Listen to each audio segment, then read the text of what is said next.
Hi everyone. It's Justin. If you watch this on YouTube live, then you probably already know what I'm about to say.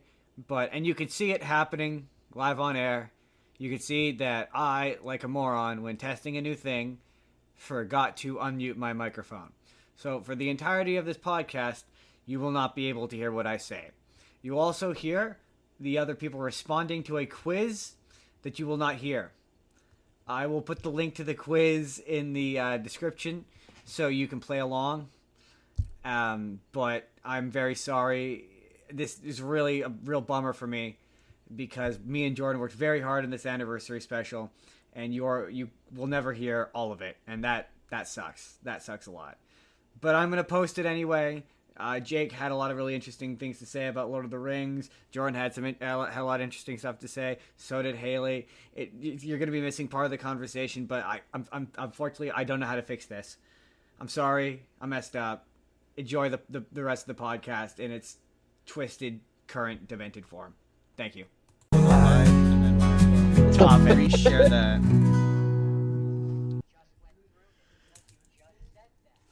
I know. I know. Because I was going to wait, and then I was like, oh no, but then I want to repost with a new link. That's a correct link. And then we can do audio checks. Oh, that's the old version. It's a better link. That's a stronger link.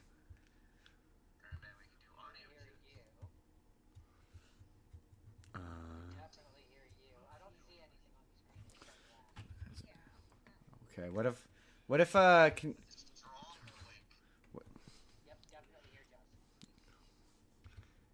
so is it not gonna okay, so it doesn't play. Sunday morning, sun shines bright. 11 a.m. He feels just right. Justin, Spurr, and Jordan too. They got the talks just for you. Movies old and movies new. Pop culture trends they pull you through. Got your ear until the end. Well, for people who turn Feels up like to the free show, they get to see a little sneak peek. Cause I needed to make sure. But was it playing the sound?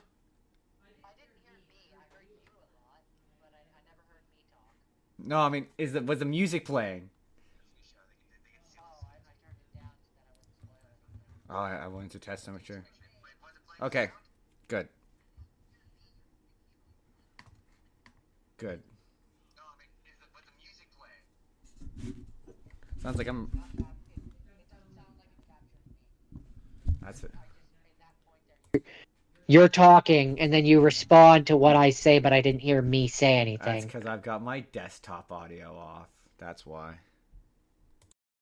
You can hear me. You can hear me talking through the theme song? That sucks.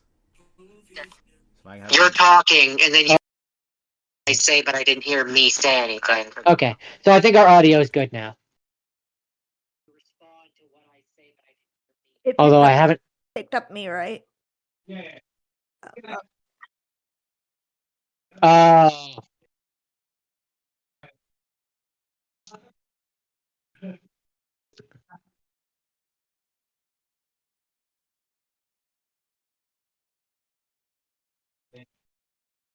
got it.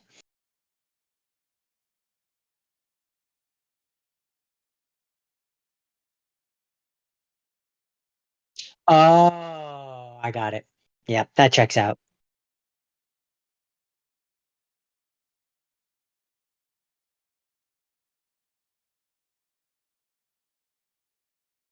Okay. I'm sure you'll work it out or you won't, and it'll be funny. So how far away is Jake? And he okay. So now he's 5. So now he's 5 minutes. 5 minutes, another 5 minutes to get set up. You know, by the time we get through the rambly beginnings and the news and everything, yeah, he'll be here.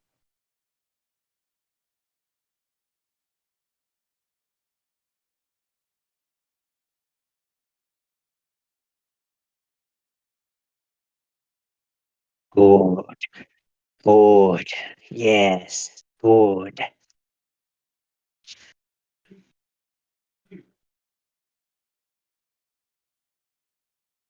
You can't. That. Come on, man. We had the build up there. We were ready to Three, go. That two, was wait a minute. uh, It's like 3, 2, just kidding. 3, 2. Wait a minute. Hold on. Hold on. Wait a minute. No, no, not ready. Hold on. Hold on.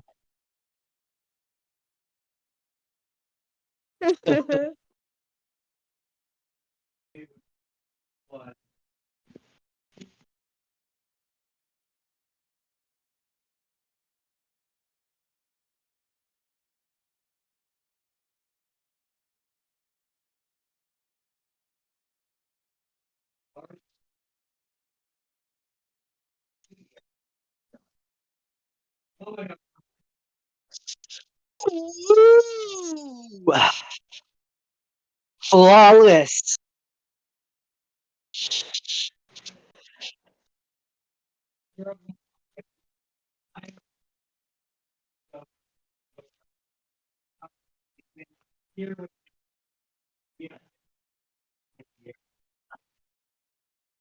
It's the anniversary special.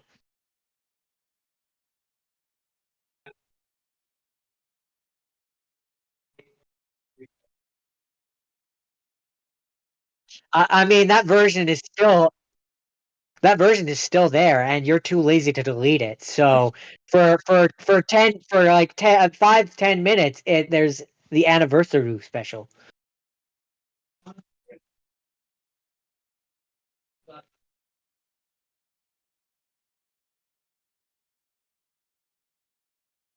Mufasa.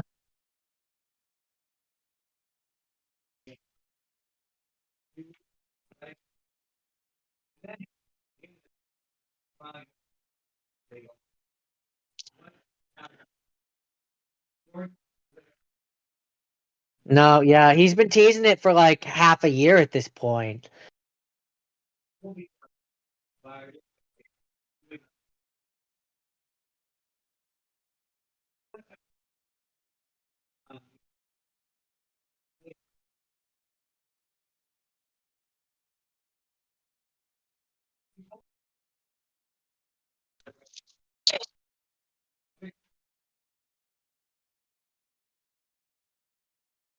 Eh,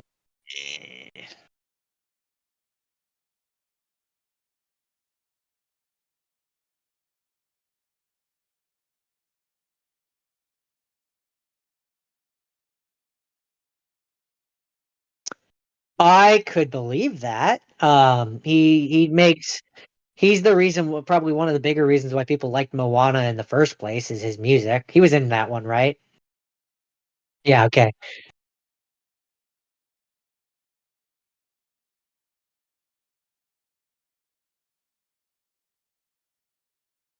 Um, but yeah, no, this Mufasa, I just don't get it.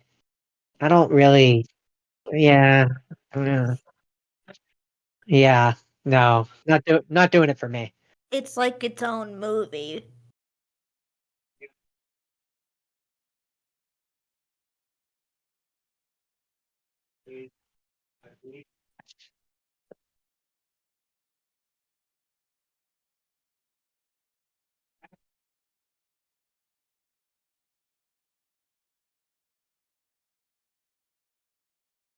Thinking Game of Thrones. I don't think I would watch that.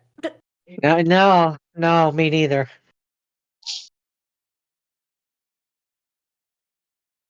Who wants the Iron Throne?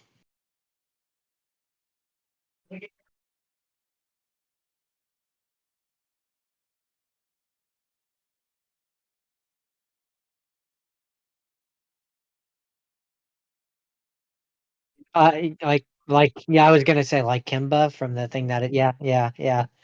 Um, I mean, there's also the you know, colonizers coming in and the White Lion and you know,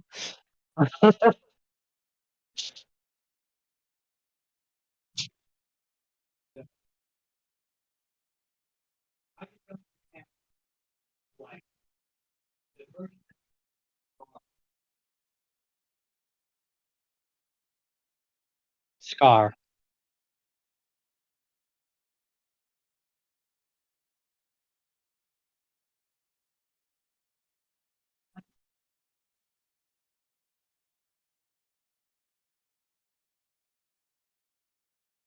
Politician.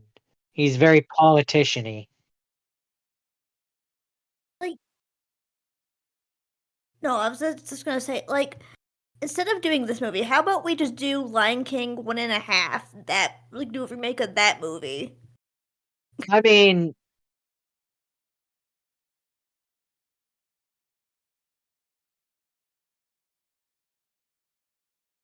I mean, I don't know. I'll be okay. I'll be the first one who admits I am not a live action remake fan. I don't really like any of the live action remakes for the most part. That being said, forget doing Lion King again. Let's do Treasure Planet. I'd like to see a live action Yeah, remake of that one. That one yeah. feels like it'd be fun.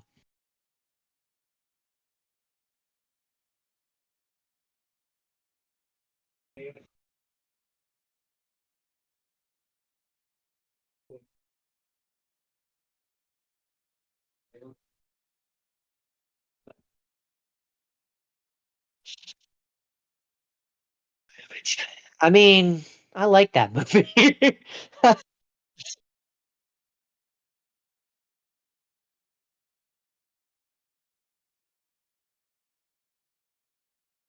I mean, that's fair. Um, Fun fact, when I was in college in VCAD, my animation teacher, he worked on that movie. He worked on Treasure Planet. Yeah.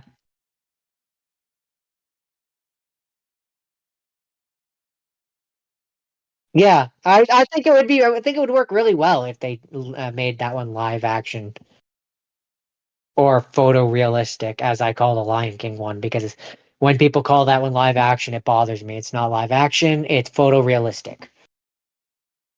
How would they do the pink like goop thing in Church Planet? I can't remember what that name. The Morph, I believe his name is. morph it. How would they do morph? Yeah. Yeah, it would probably be a CGI character if I had to guess. Same same kind of way they do Shrek or not Shrek, Right. Stitch. I guess where you make it look realistic looking, but it's still 3D.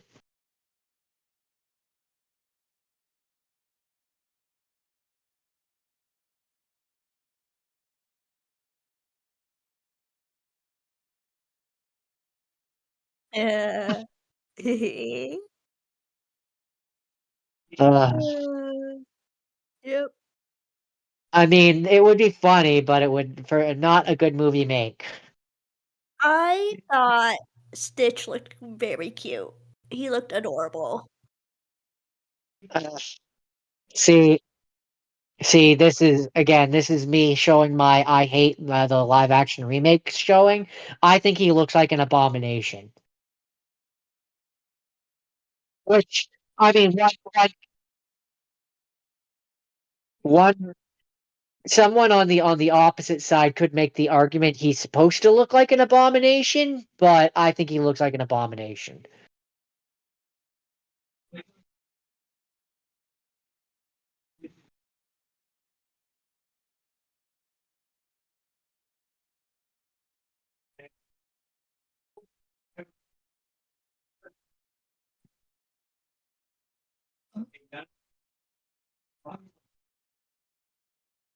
I maintain I'm surprised. I maintain I'm surprised they haven't tried to do a live action Iron Giant movie. Yes. I mean, I'm just saying, like Stitch looks good for his age.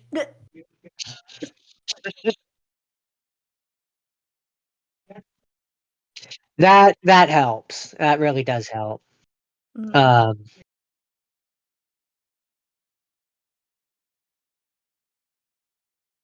I can't even imagine who they would do if they did that.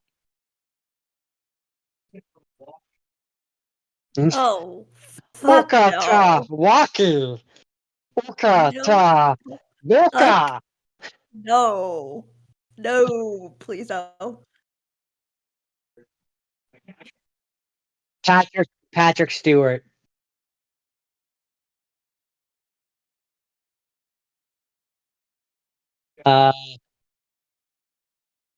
Uh, James T. Kirk.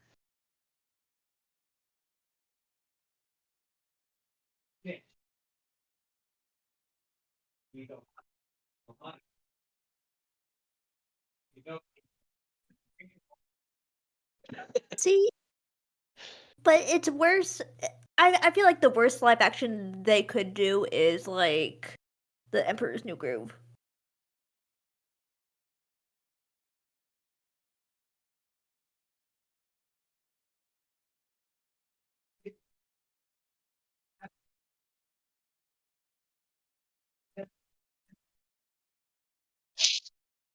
I- Well, my animation teacher back in the day always said animation is expensive. You would never do in like something in animation that you could just do in live action. The point of animation is to take it over the top and put it in a place that you can't as a human do. So yeah, you you mean the How to Train Your Dragon effect? Shot for shot remake?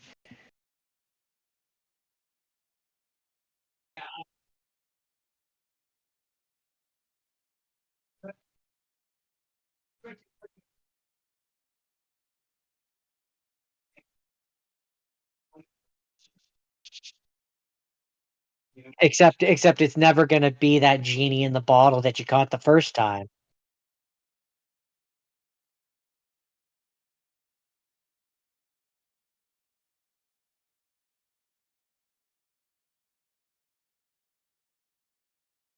Exactly. At least Wicked did justice to that remake. Yeah.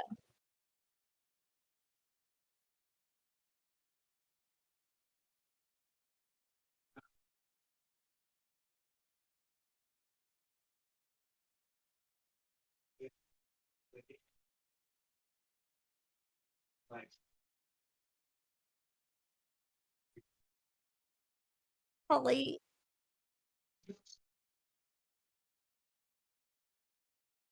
Hollywood is learning. Hollywood is learning that if you market it as a movie musical, you get more money.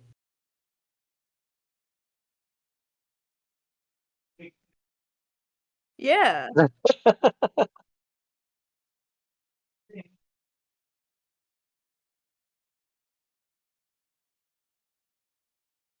Yeah, Hollywood, stop lying to people and trying to manipulate them. Just tell them the truth.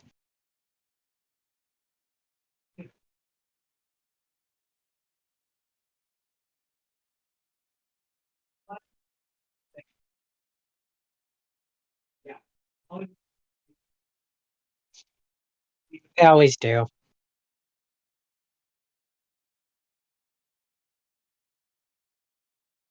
Bad bad to mediocre is what we'll get.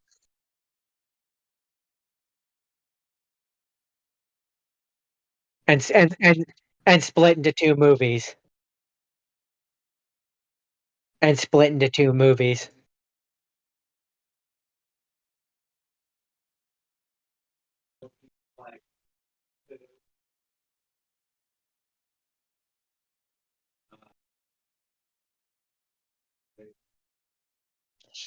What?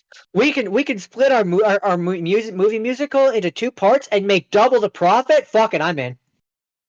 That's what they're gonna learn.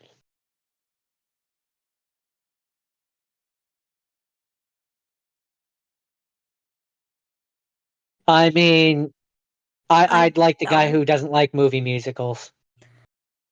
I don't. I, I don't like Book of. You know this, Jake. You know, Jake and Justin both know. I like the Book of Mormon. I saw that live.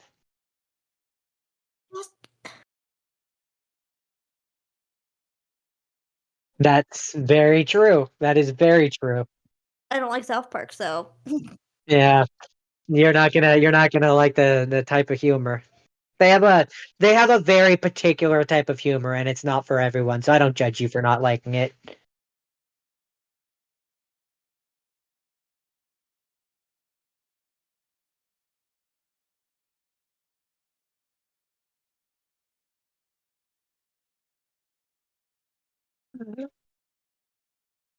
Different different strokes for different folks, you know. Any any word on that mysterious Jake, by the way? No?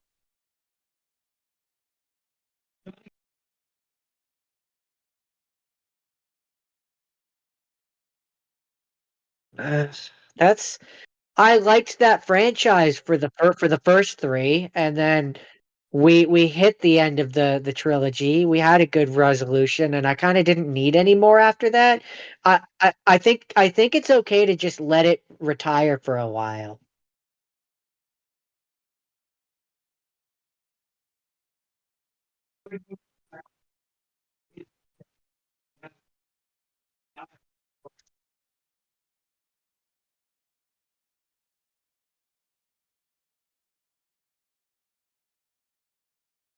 hating Johnny Depp. I don't get it. No, I don't even hate I hate what has been done to the character. I liked Jack Sparrow. That's where I said I liked him in the first three movies, but I don't think there needed to be more than three of those movies. It has an arc, and that movie has a what I feel is a good ending. Um, and every movie after that has just kind of been trying to recapture the spirit and energy of those first three movies, and it just for me has never succeeded. And at this point, have you ever heard the phrase beating a dead horse?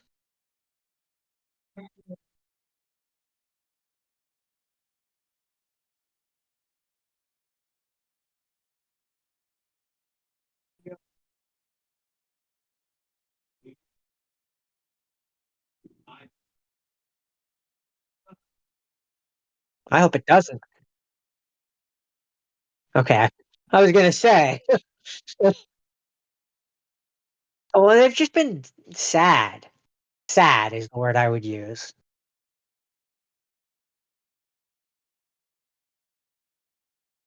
Um, yeah, it's just a real I don't see the point kind of situation.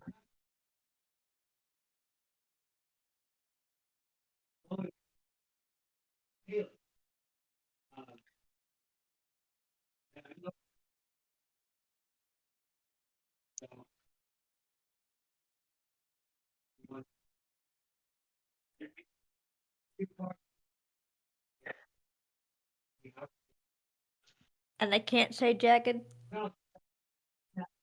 Damn it!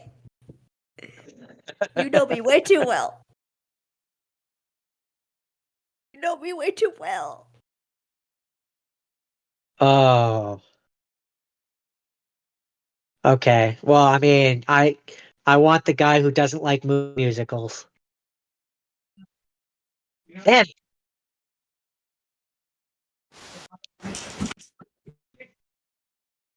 welcome. Am I? Uh,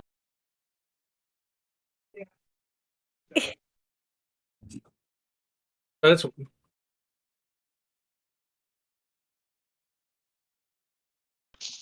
because this is not the right camera.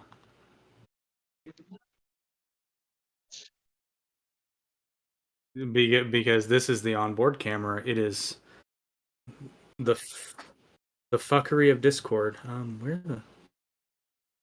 welcome, good sir. Thank you. Happy birthday. A- Anniversary. Anniversary. Birthday stream is next week. Oh, right.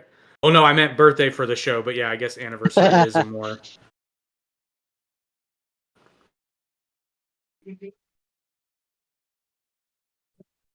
It's the birth Oh, come now, I'm anniversary. not. That's what I'm I not call the it. The birth only. anniversary. The birth Birth anniversary. anniversary.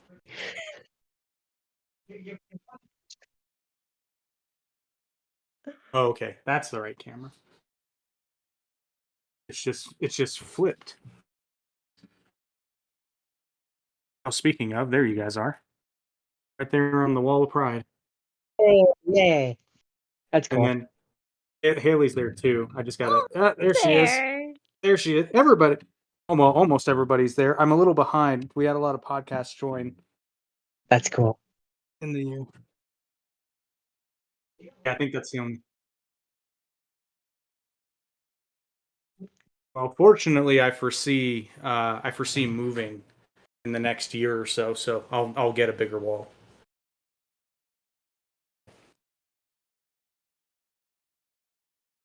I mean, Oh, that'd I'm be gonna have dope. one of those.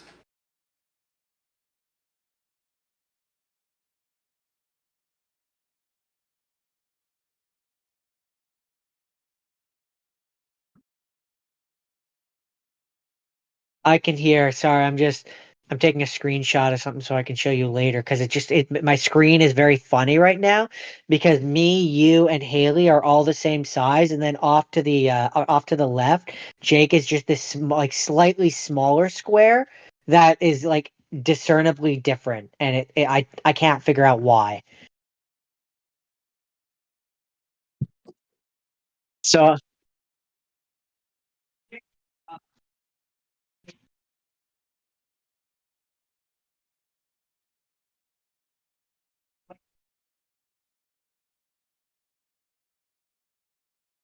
yeah, so I couldn't think of what. That's gonna be tough for me because most of the musicals I like have already been made into movies. Yeah. And one of my favorite one even got remade, so I can't even say a remake. Oh, that's it. Oh, you know That's it. what? Yeah, either Book of Mormon or see, I don't I agreed with this beforehand, but now I don't think there needs to be a Back to the Future musical theatrically.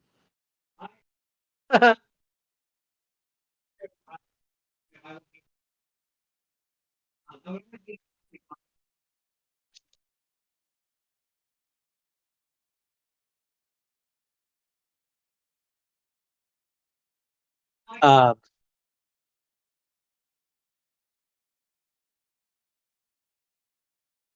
Oh, yeah, um, he's tremendous. I was gonna say, huh. yeah, the producers got made into a movie, which I enjoyed. Um,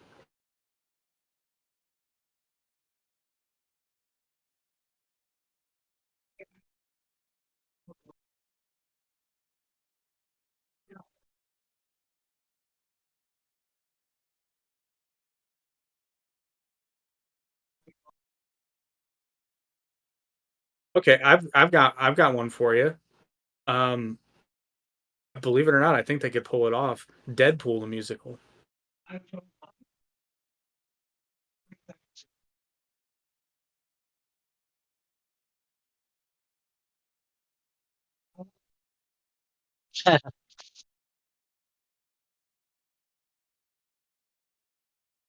See, that's the thing.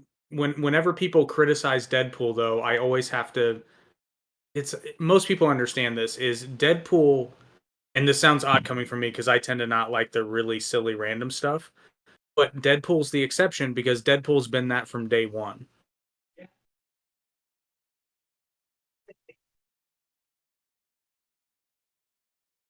Oh, the concept of a Deadpool musical is like it's right up his alley because Absolutely.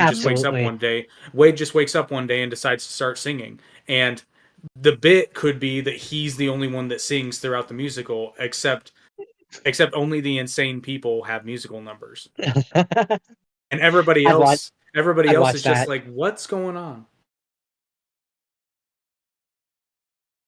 Mm.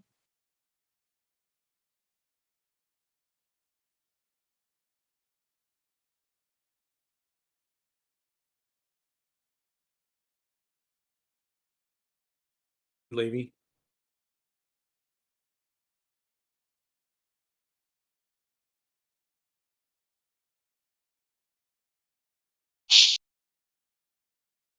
Yeah. I'd watch that. Um, um, so I have two, and yes, I'm aware one of these kind of exists, and it's an animated movie. I either want them to remake Dear Evan Hansen but make it good, or I want a Nightmare Before Christmas musical, like live action people in costumes and everything.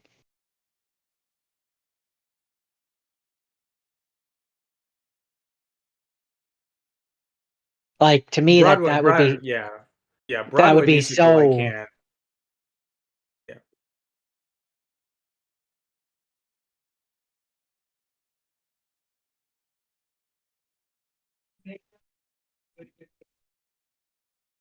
Yeah, I mean, you go watch that movie. It is a musical.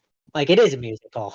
That's why I say I realize it's kind of cheating because yes, it's an animated musical. I just want a live action one that has people in costumes and the stage like production and like So and it's just the Lion King, just a different story.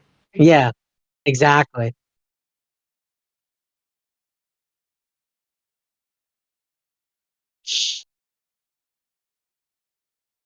Because Justin, are like you I've seen. aware? Oh, go Sorry. ahead. Go ahead.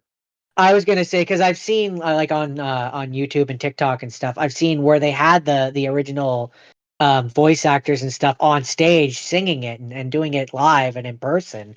So that's where I'm like to have a stage production version of this is totally feasible. Yes. Are you aware of the stage show that I don't remember if they had one show or they didn't get past the dress rehearsal, but there was a musical after the Tobey Maguire Spider-Man came out. They were doing Spider-Man the musical, which was just the plot of the first Spider-Man, but with songs.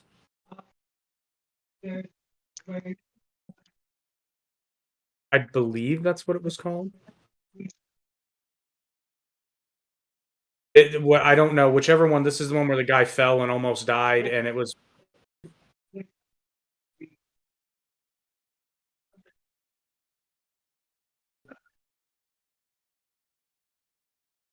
okay.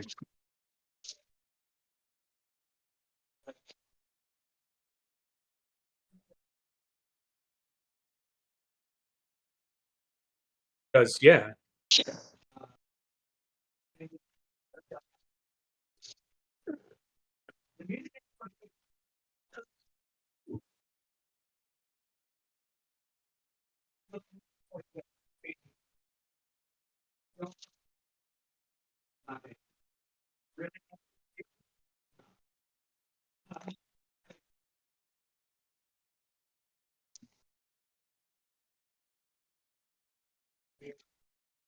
Patrick Page, who was Hades in Hades Town, was yep.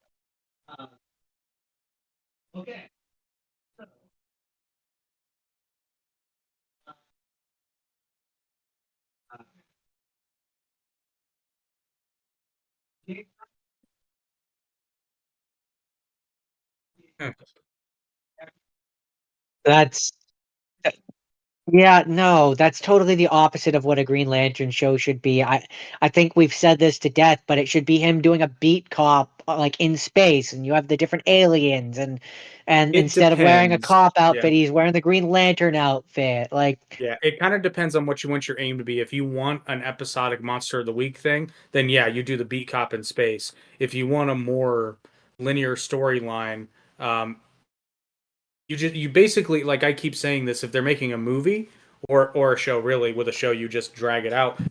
The first season is just the plot of Green Lantern First Flight. mm, It's perfect. It's already been written.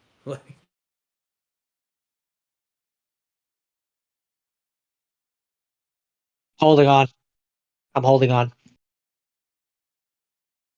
All right.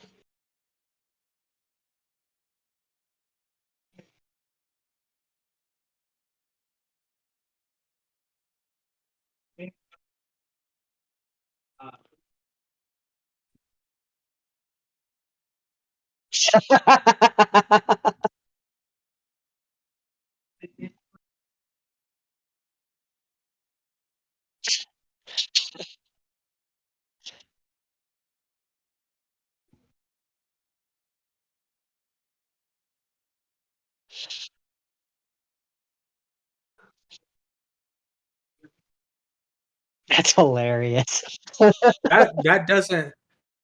That doesn't sound like the opposite of Zack Snyder. That sounds like something that Zack Snyder would make. The only difference is that by the end, Superman realizes the utility of killing people instantly. Like, that's Um, I see. I but hadn't as heard long as that. it's funny, they'll do it. As long as I it's funny, they can kill people. I hadn't heard that, but what I did see. I don't know how accurate it is, but on my Facebook it floated by where I saw that James Gunn apparently jokingly reached out to uh um fuck, why am I blanking on his name? Deadpool. Um Ryan Reynolds, thank you. Don't know why I'm blanking on that name. He apparently jokingly reached out to him and was like, "So you down to come back and be Green Lantern?" And Ryan Reynolds apparently like laughed and was like, "Fuck off."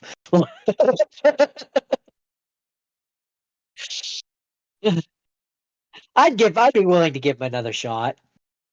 Oh yeah, because he wasn't the problem in that movie. No, That that no, movie that movie was a script problem. absolutely. There's a lot of problems in that movie. I don't think Ryan Reynolds was one of them. No, here's the thing. This is controversial. I didn't hate the suit. I thought it was an I interesting idea. I didn't necessarily hate it. I just thought that it was silly to blow the entire budget on the mask. Yeah, yeah, the mask was dumb, but the suit itself, I The mean, suit it itself is was made of fine. light. It's made of light. Yeah.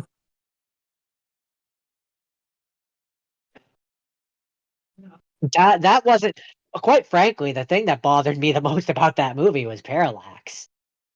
Well, yeah.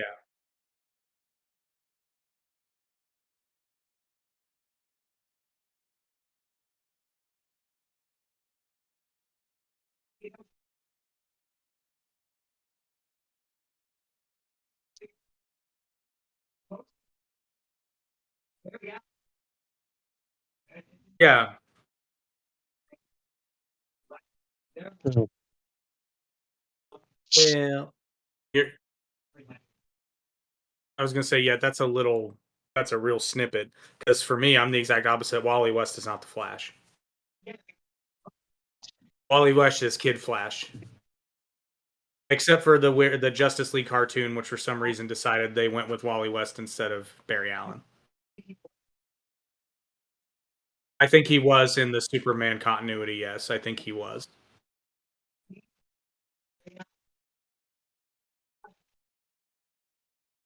Oh yeah, yeah. I think that was. Yeah, I think Yeah, you're correct. yeah. Wasn't there a point where the Flash left the DC universe and went right over to the Marvel universe?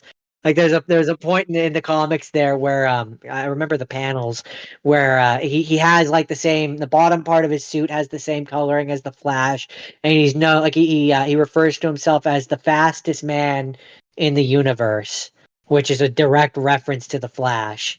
And like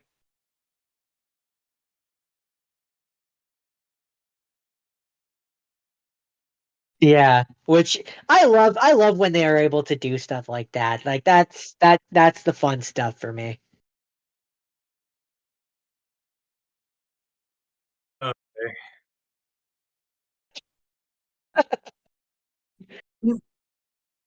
No, you know what? I wanted to, but I did not.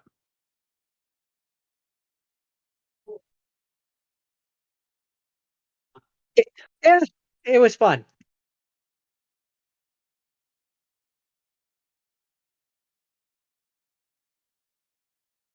Yeah, yeah. Yeah, he posted a photo with them in a car together, and I'm just like, this is surreal because to my mind, geekdom is a legitimate like internet, but celebrity.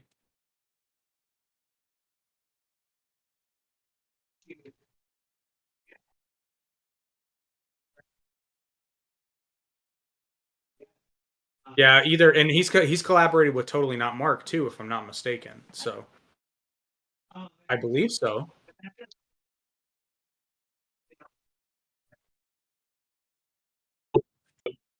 The Boo Bits only exist because of Totally Not Mark.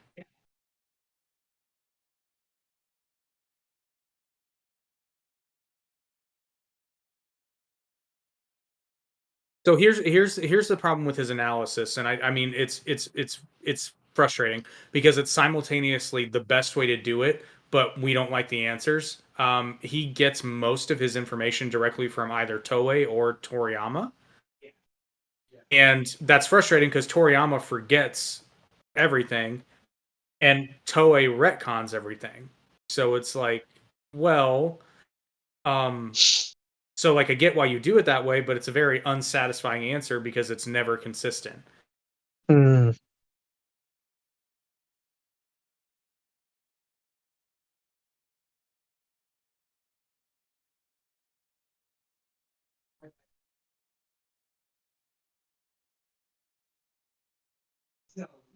I, I like parts of Super, but on the whole, I think it drops the ball. I very much enjoyed Daima. It was kind of the first time where it felt like they were trying to like they wanted to go back to Dragon Ball and it worked for me. Like it doesn't work for me in GT, for example. I love GT, but the beginning part of it where they're looking for the Dragon Balls and it's literally just Dragon Ball again doesn't work for me in that one because that one literally does just feel like Dragon Ball. They're hunting the Dragon Balls again. He's a kid, yada yada yada. This one, it's like he's going to a different place and he's not specifically looking for the Dragon Balls. It just functions better to me. Plus, unlike I mean, yeah, the fact that they have all like a whole bunch of new voice actors coming in and doing the kid versions, I also there's a novelty there for me, a freshness, I guess I should say. But part of what makes Daima work better for me than Super does, at least I'm going off of the 3 episodes I've seen. I can't speak past that point because I won't watch them until I can watch them in English.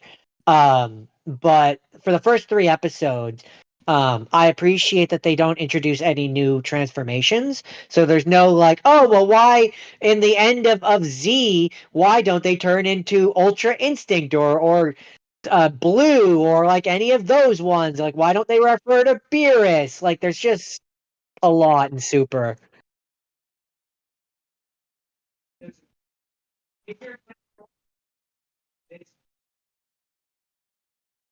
Well, it doesn't. It takes place before Super. Oh yeah.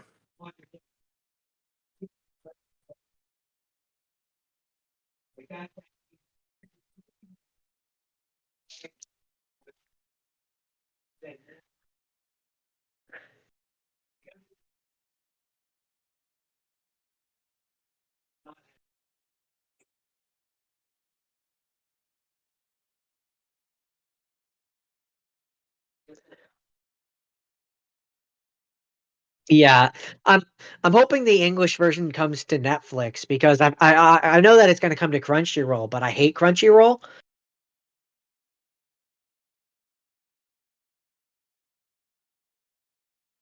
Yeah, for Kid Goku. Yeah, yeah. That that made me happy.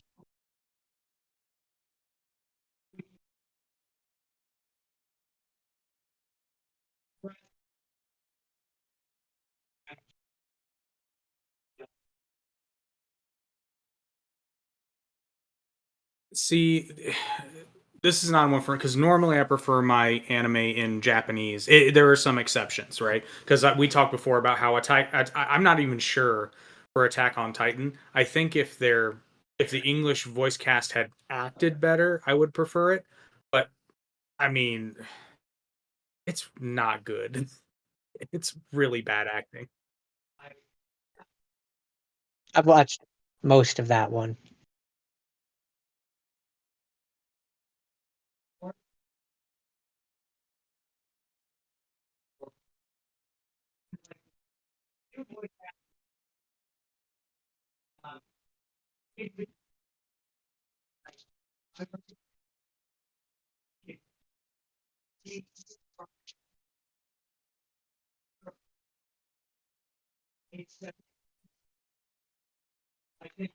Yeah, it's also just refreshing having that new cast in there because it's not like Sabbath. I have a soft spot for like all of the voices, but they've been doing it forever, like forever, right? So to have a fresh cast come in and have an opportunity to do these roles is just kind of refreshing for me anyway.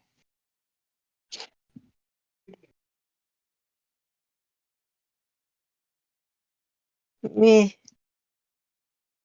What's with that No. look? eh. What do you mean? What's that? I hate it. I hate it. I hate it. I hate it. It's so boring. It's so boring. I will say, as a fan of Lord of the Rings, I still find Randall's description of the trilogy hilarious in Clerks 2. It's Even fairly even the accurate. fucking trees walk in that movie. um, it's a series where it's like I don't dislike it, but I wouldn't call myself a fan necessarily. Well, I have a theory on that actually, and I think it was partially inspired by. I watched a video on YouTube where a guy laid this out, and I wish I could remember his name, but I can't because I would like to give him credit for this. And I think he's right. I think there's a reason, and one of the main reasons why, particularly like Gen Z and younger, don't care for Lord of the Rings is because it's 3 2+ hour movies that are nothing but just blatant sincerity. There's no tongue in cheek. There's no haha, look at this. The whole Interesting. thing is everyone being serious, all the characters being emotionally serious. Nobody's hamming it up. Everybody's playing it straight because it should Yeah. be. It's a different kind of story that I think a younger movie going audience, and I'm not sure where the cutoff is, honestly. I say Gen Z because that's what he said in the video. So I'm like, I can see that. Because I mean, I can think see honest it. honest question though. When's the last time you saw a film franchise that didn't at least occasionally kind of wink at the camera? Yeah. Um,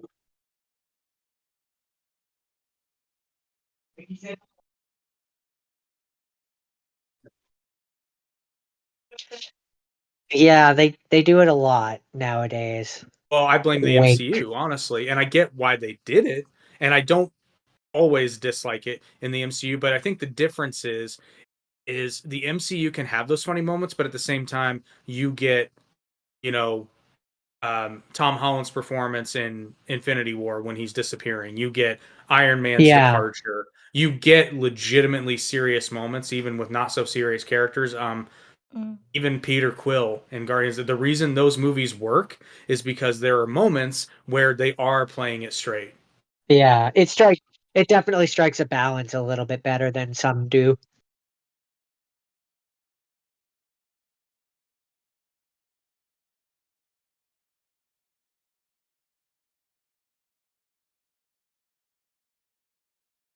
Ugh. Yes, because they didn't have, which is really strange because it was made largely by the same people. They know it works, they know they can do it, and they didn't have the guts to just play it. Which, first of all, that's a single movie. That's not three. Like, Oh yeah, I mean that those I was gonna say those movies are The Hobbit, and then the second like 1.5 movies are The Silmarillion, just lumped in there.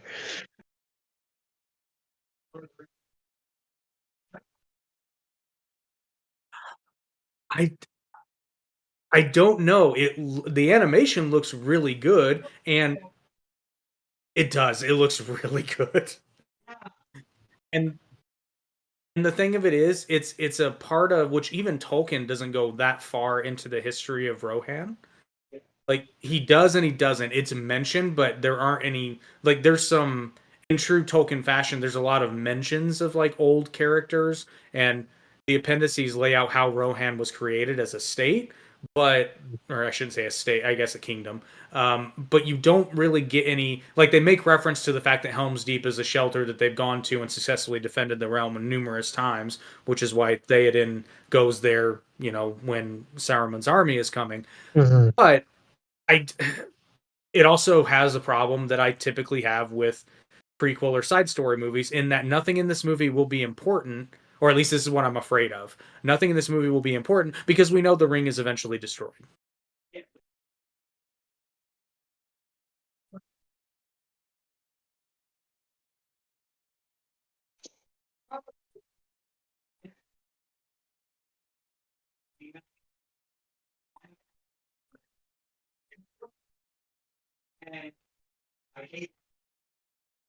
The shield, but here's what I would say to those people: the Shield Maiden are mentioned by Aragorn and numerous other. So Shield Maidens of Rohan are a thing that are established in the lore. Eowyn is a descendant of them, and Eowyn is the one that kills the Witch King. So there's, it's not like this is coming out of left field. Anybody who calls this movie woke doesn't understand or know the lore because this is not a thing that's coming out of left field. This is very Tolkien was very much a fan of well, okay, so yes and no, because I think for his day, Tolkien was a fan of strong female characters. However, many people criticize him by 2024 standards and like, yeah, but there's really only one, and Arwen just stays and waits. And I'm like, okay, first of all, that's only the Lord of the Rings, and you're completely forgetting about Galadriel and that situation. And then when you go to the Silmarillion, which was really Tolkien's like his big nerdy thing, Mm. know, there's a lot more. There's a lot more. And Tolkien, I mean, he wrote all this stuff, you know, as some of his writings go back as early as 1914, or earlier. So yeah, he was that what inspired the Dead Marshes, among other things. But his propensity to have different kinds of strength, namely, you have masculine strength, a la Aragorn, certain parts of Boromir, and then you have feminine strength, which Galadriel is one of the most powerful people in Middle Earth, but she doesn't.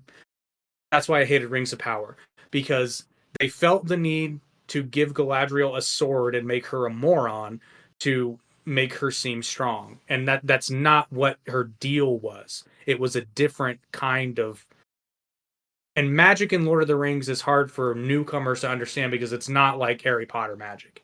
It's not Yeah. like distinct spells, distinct this or other. It's more like a force of nature that can be partially wielded by some, and it's kind of mysterious in how it works. Like, for example, and Tolkien did this kind of on purpose too, because he didn't want it to be like a, typical fairy story.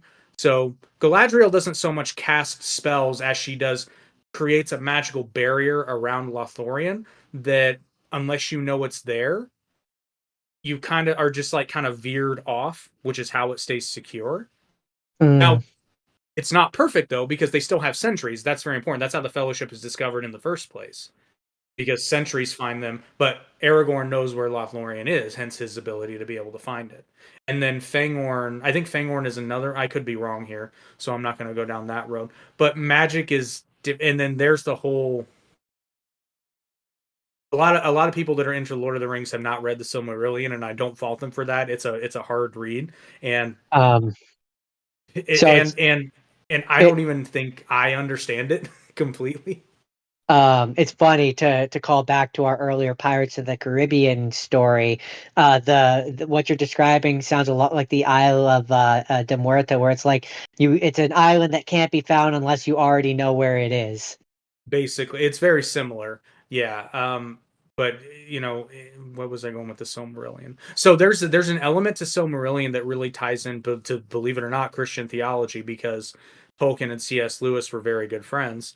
And they both have really, really Lewis a bit more overt Christian themes in his books, but Tolkien, that's why Yeah. I get frustrated when people say that, Lord of the Rings Satanists. I'm like, clearly you don't.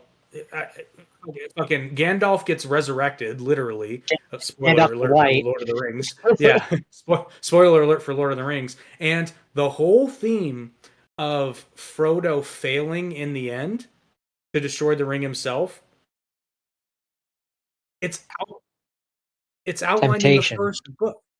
No, it's not about temptation. It's about fate. It's about divine fate. Eru Iluvatar, the creator of the entire universe, already knew what was going to happen.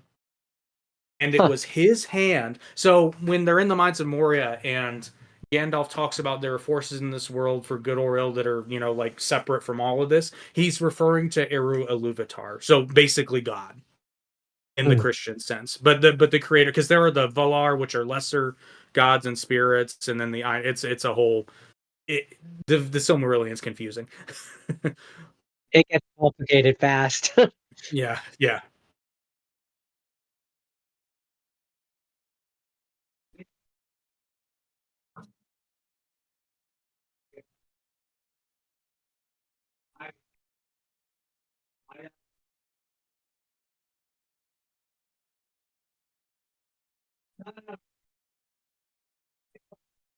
I mean, Oh my god, they it's woke can or whatever. Ha!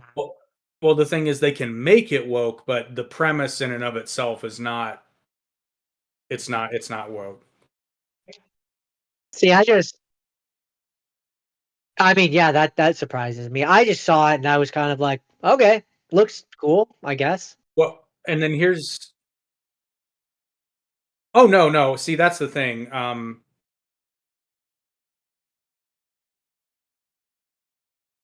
Maybe, and I'm actually looking because I don't. So the other thing for people who may not be as familiar with Tolkien, Tolkien has quite a few incompetent kings, and throughout it's kind of a thing. Like Isildur is a failed king. Oops. Well, technically a failed prince, but yeah. Oh no, no. Well, I mean, his kingdom falls. Aragorn is a descendant of Isildur, and he's not. He's the rightful king of. I don't want to bore everyone with the details of how the kingdom split, but suffice it to say, the reason Aragorn is heir to the throne of Gondor is because they split the two kingdoms of Gondor and Ainur, which isn't even mentioned in the Lord of the Rings movies. That's why. So some people will be confused as to why Aragorn, being a ranger from the north, is somehow a descendant of Isildur and heir to the throne of Gondor, which is all the way in the south, and it goes into that in the appendices. So Haley, as a person who doesn't really like Lord of the Rings, at what point did your eyes glass over? The whole time. Uh,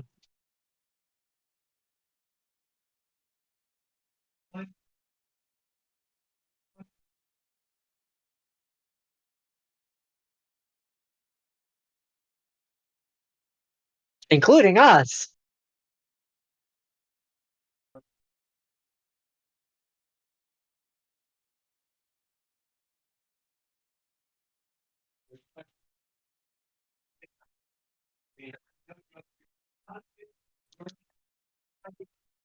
He has been teasing this for like half a year.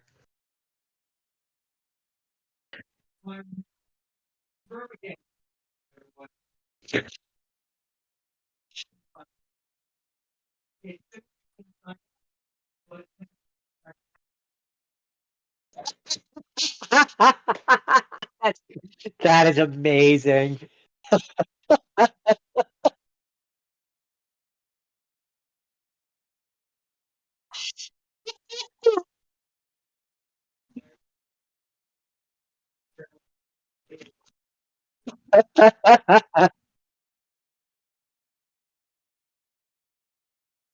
I hate to be the bearer of bad news, but that movie's already been made. Not my yeah, I refuse, there oh god, I cannot I only know of this movie because I walked in on it being watched, and I will say it's legitimately hilarious. But so Oh, it's the movie's called Mating Habits of the Earthbound Human. Is it not hilarious?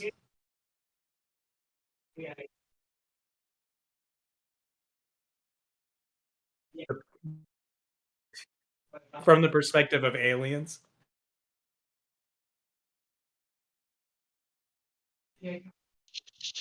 So they simulate the act of ejaculation by having men in white leotards on a track lined up for a race, and then when it happens, the pistol fires and start running, and then depending upon what form of contraception is used, things happen. For example, when he uses a condom, they all run into a wall.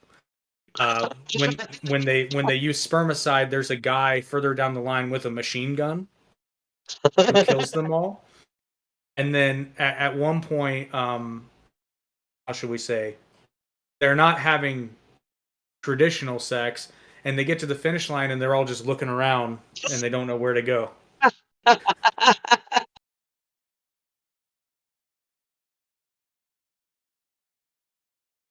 Oh, and there's a not a pole vault. What is that? A high jump uh, with a high jump with a target. It's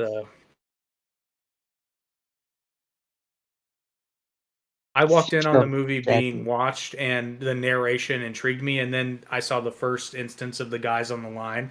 I'm like, this movie is so stupid, but it's so funny.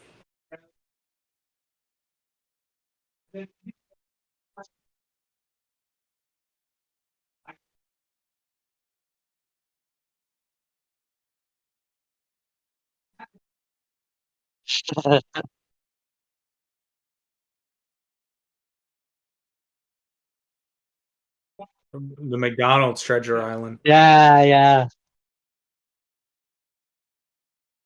This is the That's thing. the three of us. Special.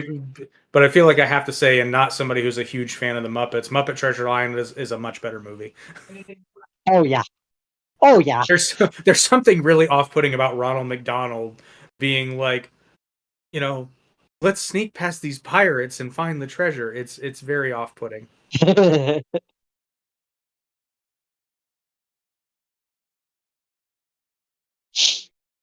I could believe that it was.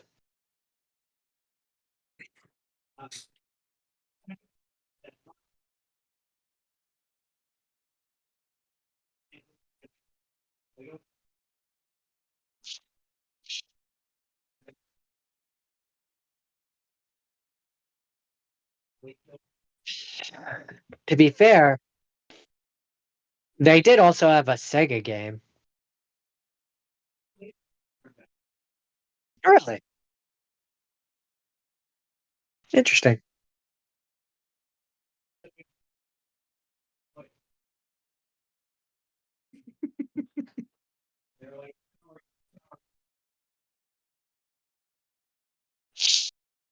That should be the origin. That should be the origin story for Art the Clown. Turns out it was Ronald McDonald the whole time.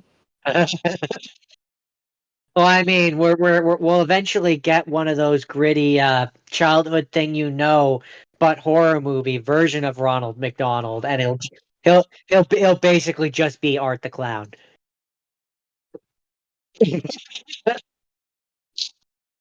And throughout the course of that movie, he'll kill a king who's wearing a crown, a girl with red pigtailed hair, girl drinking coffee, which will be Starbucks. It'll be Bird, this whole thing. Yeah, the bird. giant grape.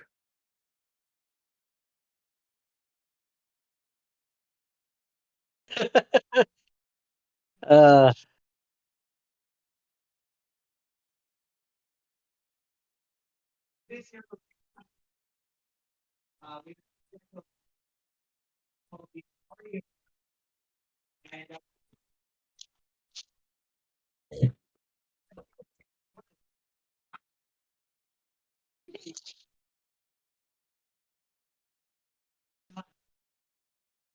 Yeah, I, no big deal. I want that belt.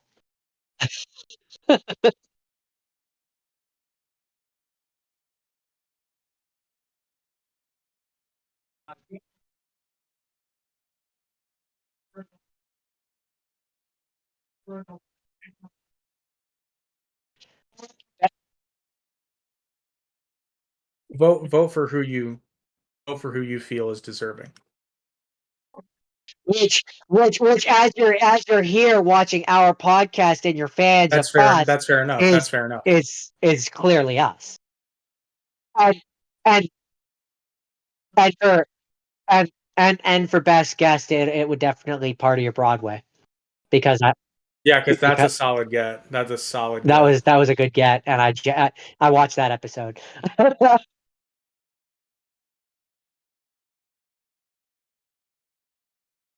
I did because I genuinely believe it was.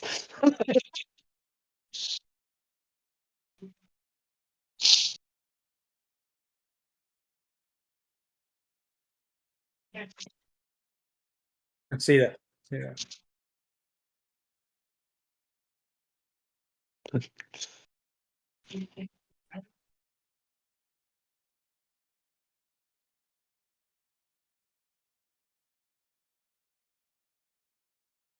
I think that would be better. To be honest, yeah.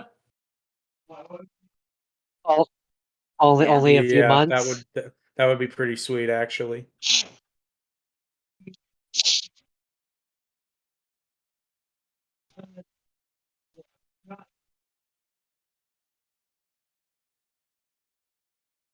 Yeah. Joking aside,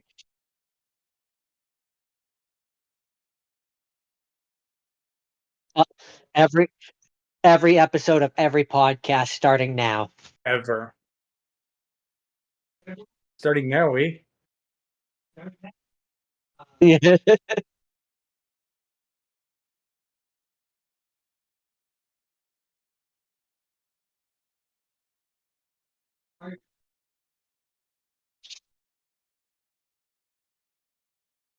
Pick your favorite. Um, no, I'm a pretty big I'm a pretty big fan of my most recent episode for the Artie podcast, but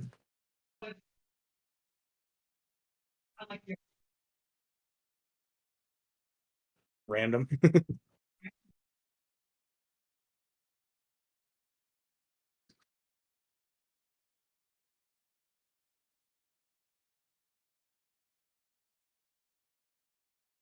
Well, current events.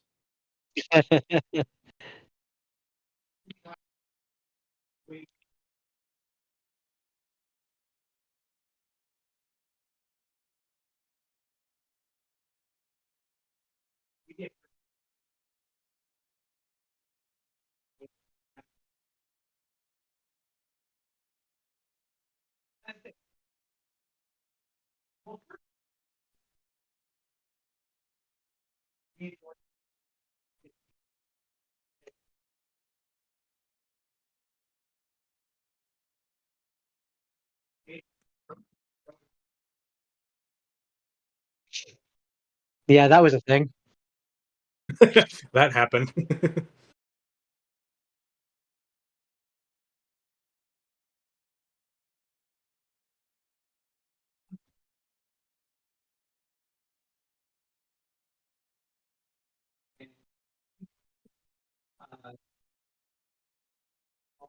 Oh, I will probably get a good chunk of them wrong, and I lived it.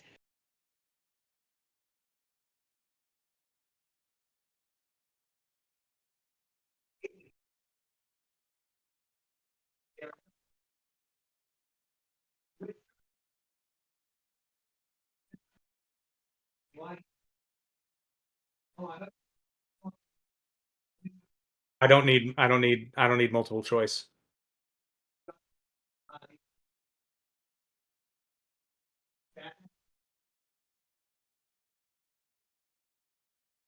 Who do you want? Who do you want to start? It's Batman Returns. Mm. Oh, I mean, my first joking guess would be I don't fucking know. I personally I'm a big fan of Batman. I don't fucking know. It's one. It's one. It's gotta be. Yeah, the whole It's point is got, just Christian Bale. Just Christian Bale grabbing my guy, going, "Where is he?" And the guy goes, "I don't fucking know." Credits roll. fucking no Batman. God. It's gotta be Batman Returns.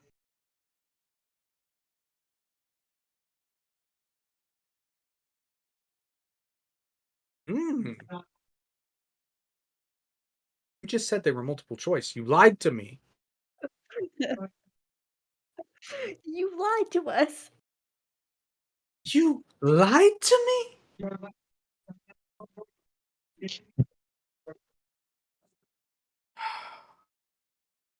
You said it was a comedian. Actor comedian.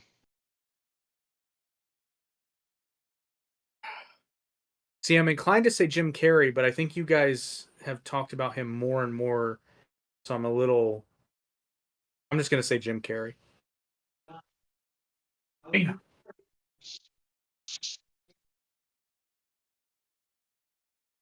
Oh well, Jimmy. I I don't know.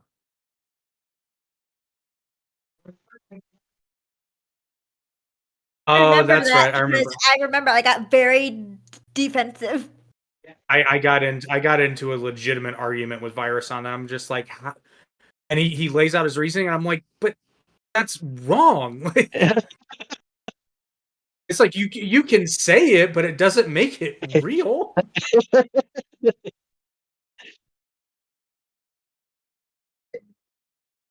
Well, all I know is that Stirring the pot. he told me to go watch a movie called My Old Ass. And he said, it's so good, it revolutionizes movies, da da da da da. And I took my girlfriend, and we are both in the theater with basically this face for 80% of it.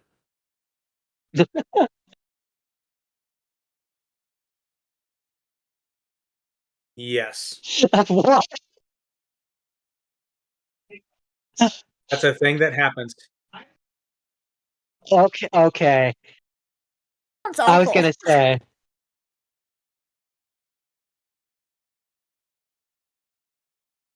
No, she actually goes back in time because, see, at first I thought it was an in her head thing because they set it up as drug, which is another reason why the movie is not good because it's very indie-rific. Okay, it has a lot of. Yeah, but here's the thing though. So they set it up to where you think she doesn't actually go back in time because I don't know the actress's name, but younger Aubrey and older Aubrey are the only ones that interact together. But then at the end, I'm not spoiling this part for you, but in the end, uh, the boyfriend who, okay, I have to say this. This is a guy who allegedly turns a lesbian straight, and I don't believe this man is capable of doing that. But I mean, no man is capable I of was gonna that. say, I was just gonna say, I don't think any man is capable of doing that, but certainly not this one. But he interacts with Aubrey Plaza directly, and I'm like, oh, she's real? That's weird.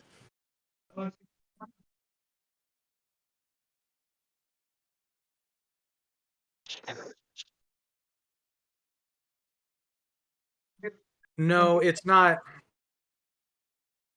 See, the thing is, it's not good because it falls prey to a common thing with indie directors and writers, insofar as nobody's there to tell them, hey, this part of the story doesn't make any sense.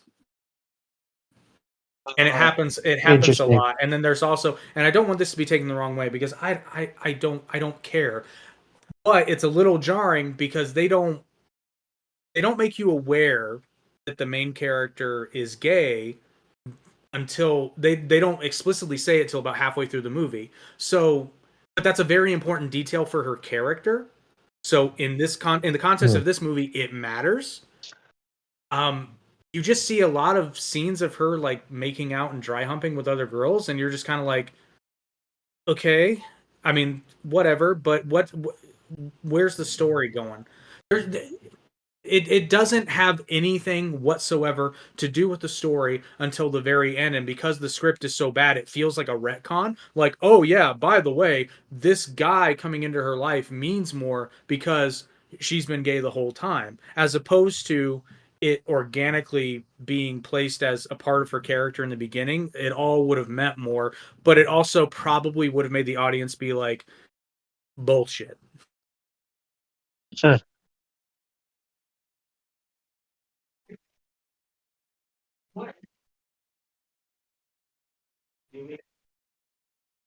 Oh, I know that one. Oh.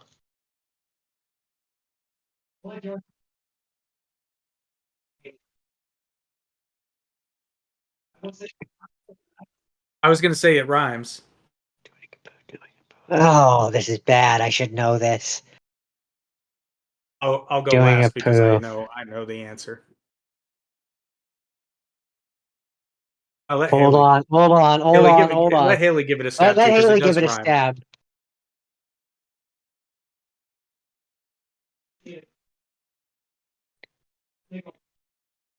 A number two, as it were.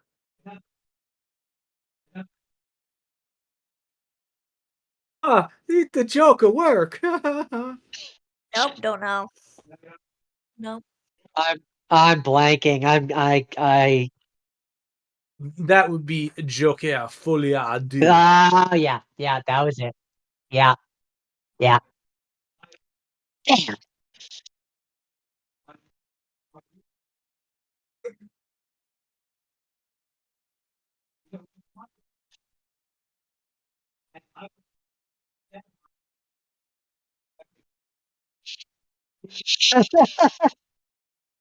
No, there is a movie. Which that was fun to try to explain that, translating it into Spanish.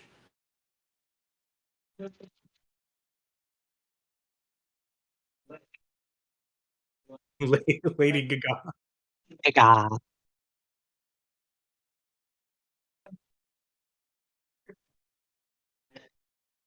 That-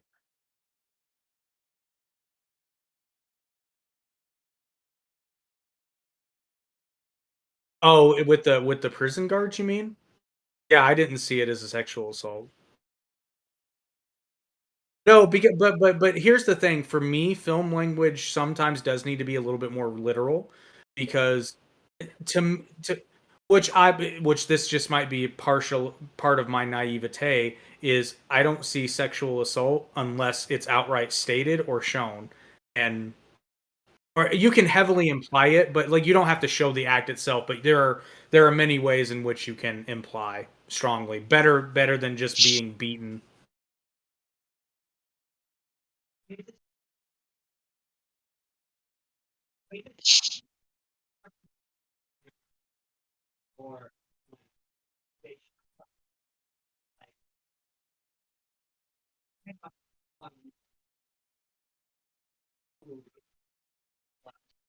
Mm, Where you draw your line.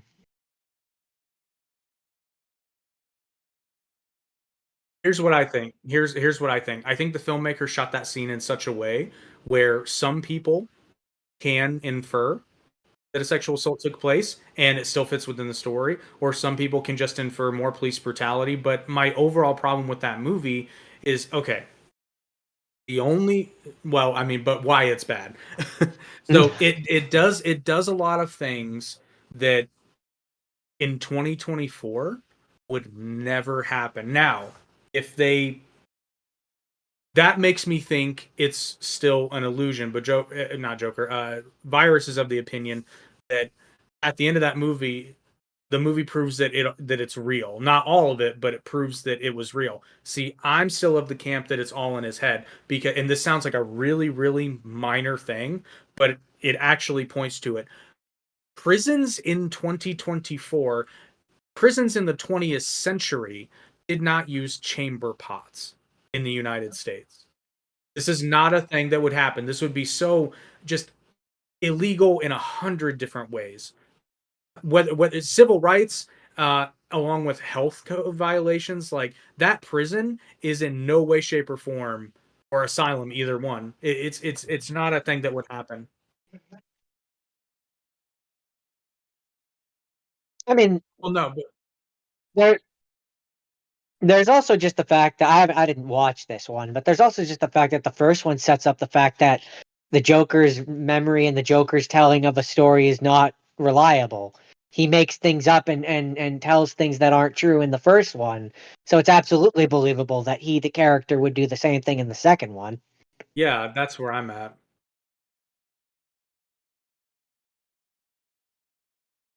Right. There's that. Um but yeah, so Yeah. fun behind the scenes thing though. There's a lot of times Justin will make bad jokes like doing a poo, and years of living with the man has just trained me to tune certain things out. Uh, that's an example of one of those where my brain just tunes certain things out. It's okay. I appreciate it.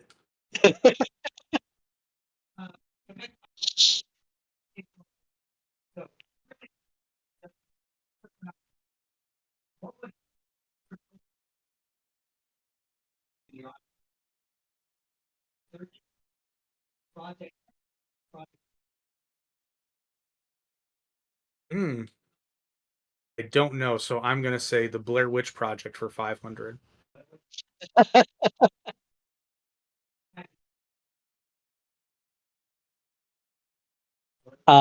I believe it's searching. I'm gonna go with Blair Witch Project 2. Aw, damn. Who'd have thought?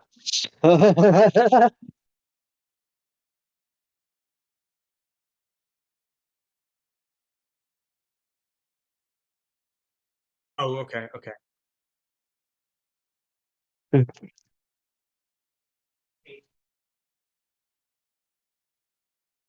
Oh, okay, okay. I remember seeing a trailer for that. It's I so I I'm really averse to avant-garde cinematography like that, but I'm warming up to it. Honestly, what warmed me up to it was 1917, which is not super avant-garde, but you know what I mean.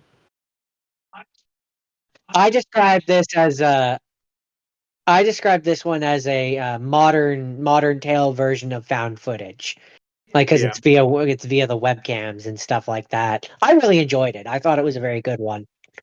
Yeah.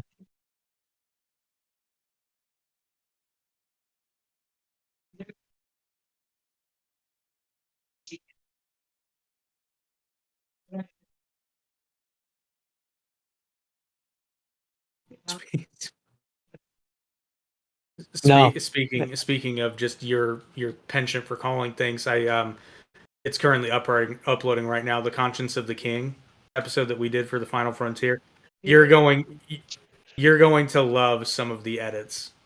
You're going to love it.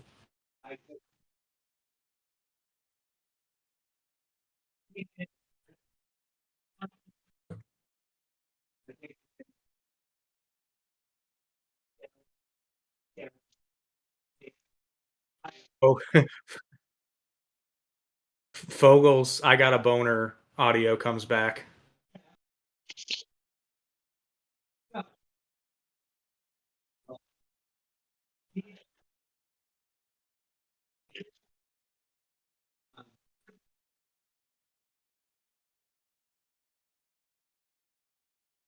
Fucking no.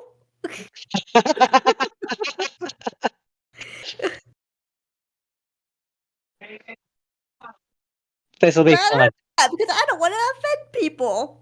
19, You won't 1992. for who? One of you, one of the Spurs, that guy, the one with the glasses. Uh, I was born in '91. Fuck. Well, what'd you make me pick? I was wrong either way. Because it was funny.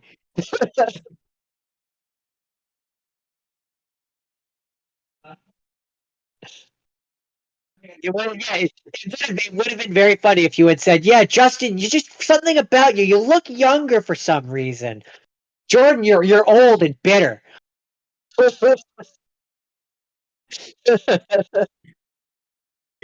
He's a grizzled vet. He is.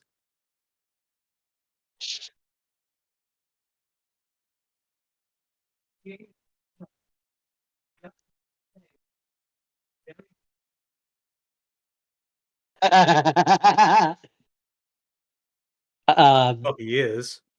wh- do you okay? Do you want the character name or the actor name? William Shatner, Captain T. Tiberius Kirk.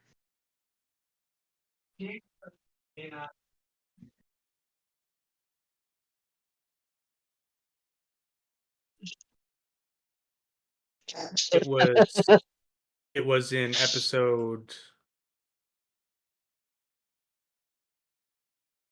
Moist. Hang on. How did we make a mistake? Oh, okay, yeah. Because the pilots were out of order. Yeah, it's episode 2, Space Strippers. He's a very moist man. Still to this day is our best episode too.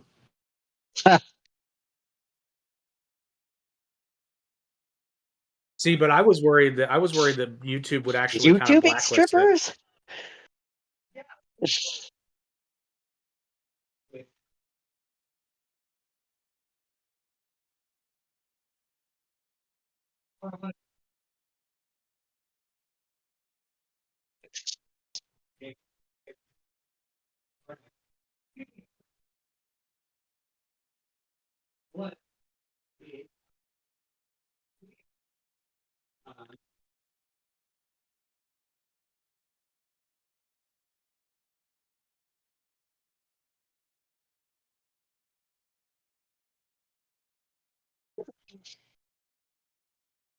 That would be Art the Clown. It's yeah, it's Yeah.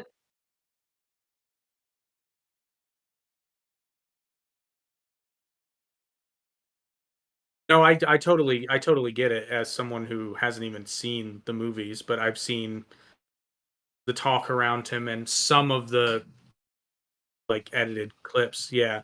And it's the fact that he made the slasher at least somewhat scary again. upsetting. Definitely made it Yeah, upsetting.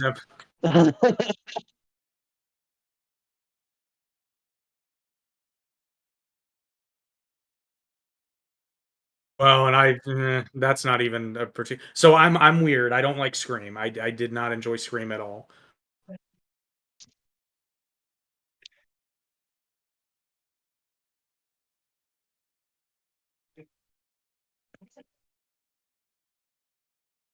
I like the concept, but making every single person that wears that damn mask just a complete idiot who can't even run. Like I remember because I sat down to watch the first one. I'm like, you know what? I need to give this a chance because there's obviously something to it. Opening scene where Drew Barrymore's the first victim, and the first thing she does when he reveals himself is she smashes his face with something. I don't remember what it is, and it's just like, yeah, a vase or something like that. And I'm just like, okay, okay, because in other slasher franchises, they at least have this sort of like supernatural aura where my first instinct is like grab a 12 gauge and blow his fucking head off, right? Yes, but you can make the argument that there's some sort of supernatural element to those characters. You can't do that with Ghostface because the whole point is that these are people. So, and I'm sorry, Scream takes place in California, right? I'm not mistaken. Okay, that's the only reason nobody like that movie cannot happen in Texas, or basically it can't happen south of the Mason-Dixon line because, but they're not.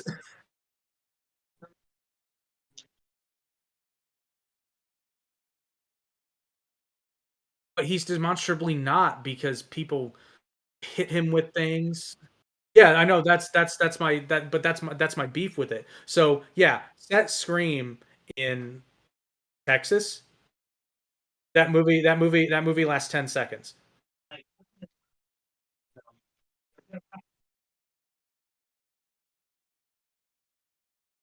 Yeah, I'll give credit where credit's due. At least it was different. I don't enjoy it, but at least it was different. And I can't say it's bad. It just doesn't make sense to me.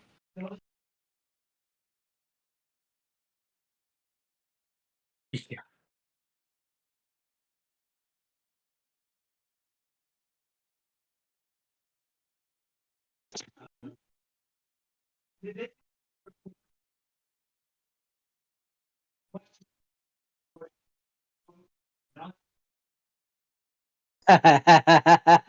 Oh, I remember this because we actually we're due for a debate on that.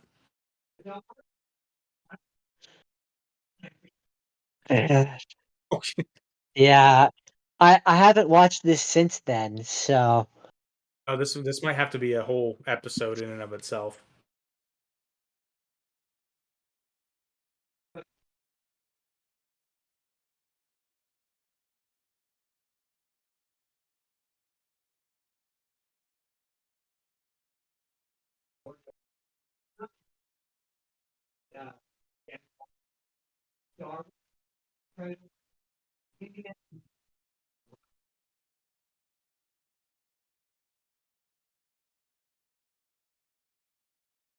I want to. Oh, Jordan.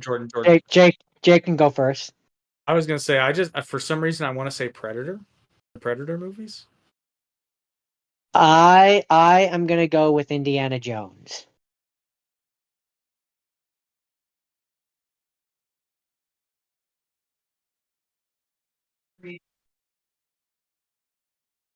Wait, you mean back when? You, Yeah, you, Now we try not to do that. Sorry, what was that? What was that, Haley? I was gonna say is like, and you all know my answer. I don't fucking know.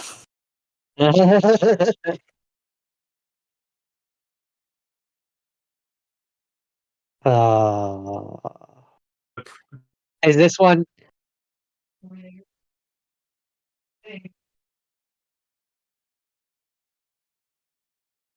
Terminator. I'm pretty sure it was RoboCop.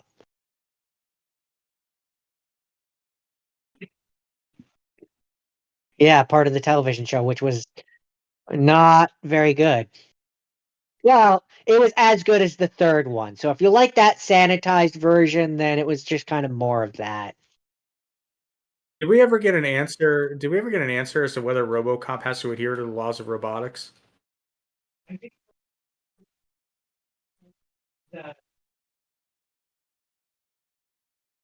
Yeah, but he's still part human. He's still got like the lower face. Yeah, but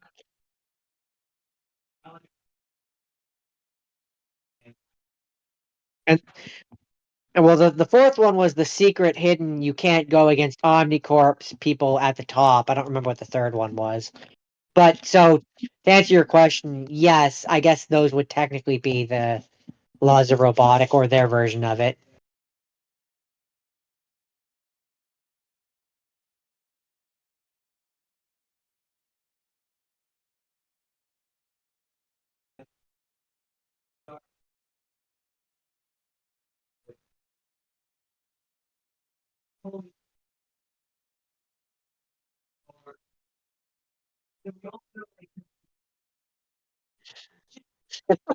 Which one?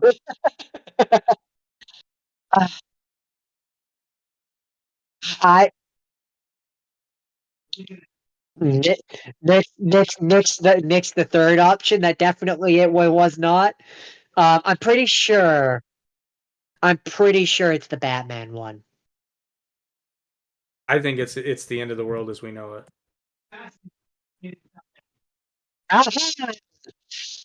I was pretty sure that it was that one because that one was a long one.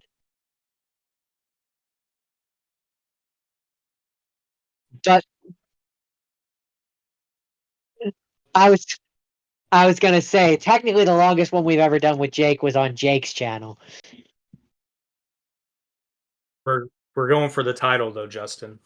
Which I mean, Jordan's invited, of course, but like we've already talked about this.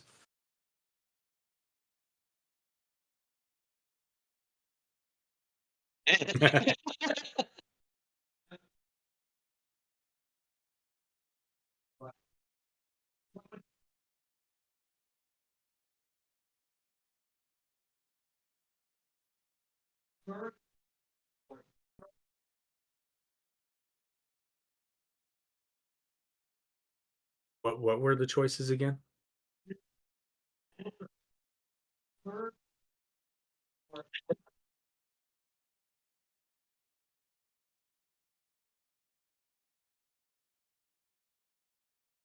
I'm gonna go with in the hot seat for 1,000. I wish that I could say that it was Spur time because that's hilarious. It was book report. We started off as book report, and then you made the in one of the episodes I made the joke about its general media analysis, the most clinical name I could think of. Spur time. Spur time.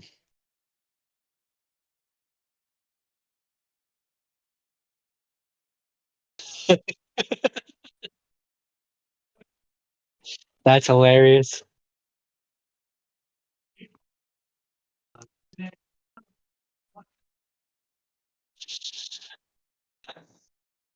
It was on the Sabbath. It was December 8th, wasn't it?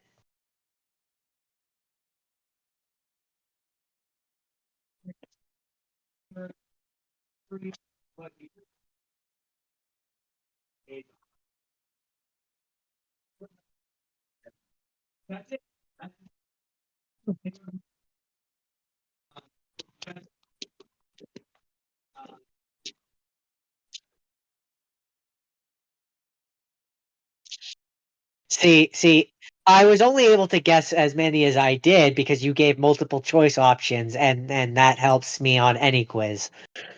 My answers were I don't fucking know. So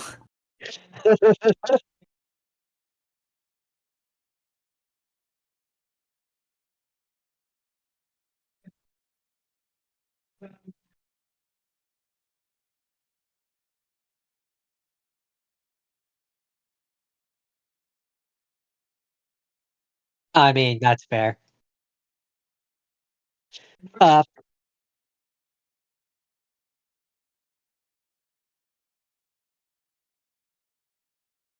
sure. Okay, I will follow your lead. Okay.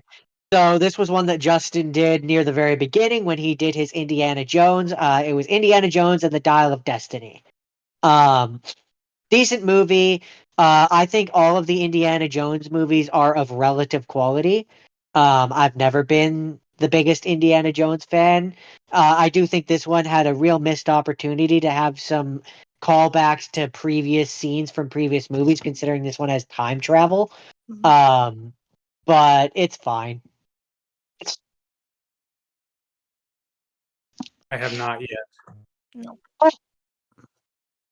Generally, yes, except I hated the fourth one. most people do. Well, Virus didn't hate the fourth one, if that gives you any indication. But Okay. So this is where I'm gonna say again. I think they're all of relative quality. So I don't particularly think the fourth one is any worse than the other three. I think it's as bad as the other three, personally. Just like I think this one is as bad as the other three. They're all absurd things about Indiana Jones finding strange mystical things that are weird. An alien's head is just as weird as a magical time traveling device thing, or the what was it? The heart of Kalima, whatever that one was. the Temple of Doom. Yep, that was the one.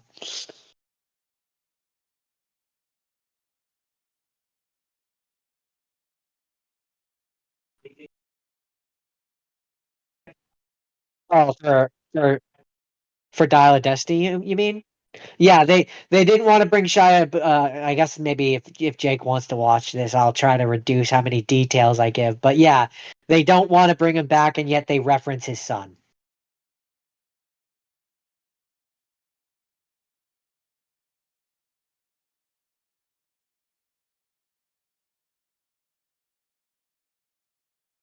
Yeah,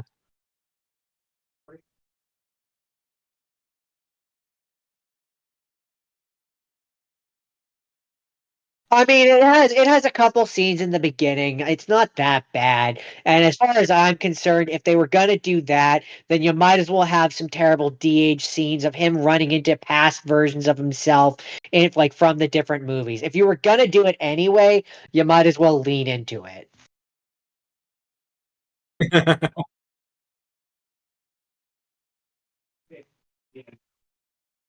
It's as good as the other four.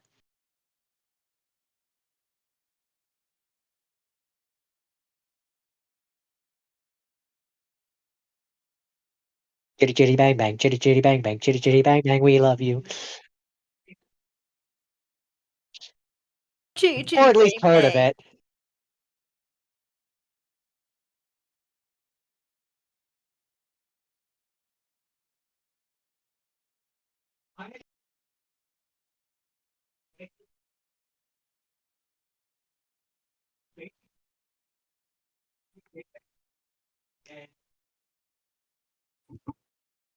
Yeah, I when you sure said don't that hate to that. me,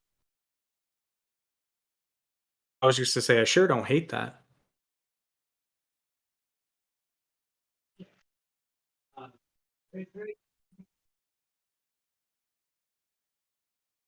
yeah, I was gonna say, yeah, I was gonna say it explained the child catcher, Snatcher.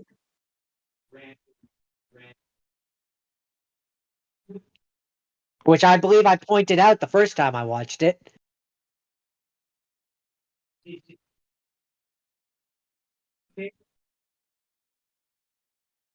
Yep. The old bamboo.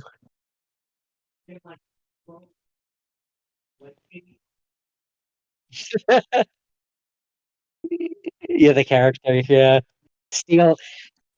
And the evolution of the song as the other dancers are like, hey, we don't know you, but you fit in, so you're making us money. We're appreciating you. You're doing a good job.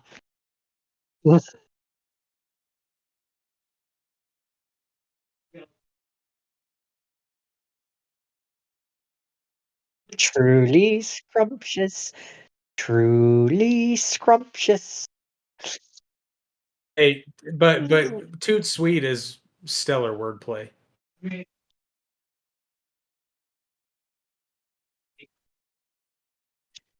Oh yeah, that was a thing that I remember watching it last time, which I never picked up on it the first time. Where it's like, yeah, I as a kid I never realized that the little house he was going into was an outhouse, and him going on his adventures was, taking Him care doing of a taking care of him doing business, a as it were.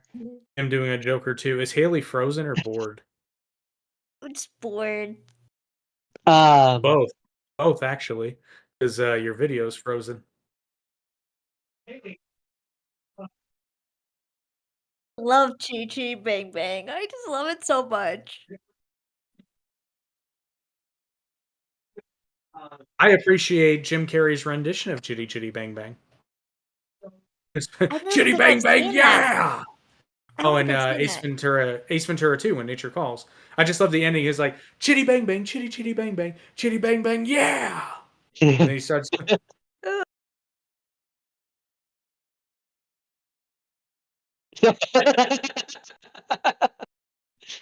I agree. I love that.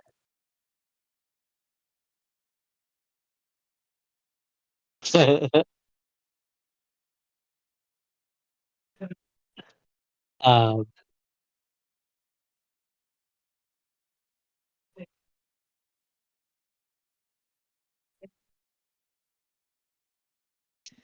yeah, yeah. Yeah, All of Bavaria or whatever, but Bavaria, yeah. Um, is it just a fictional story that he told, so it means nothing.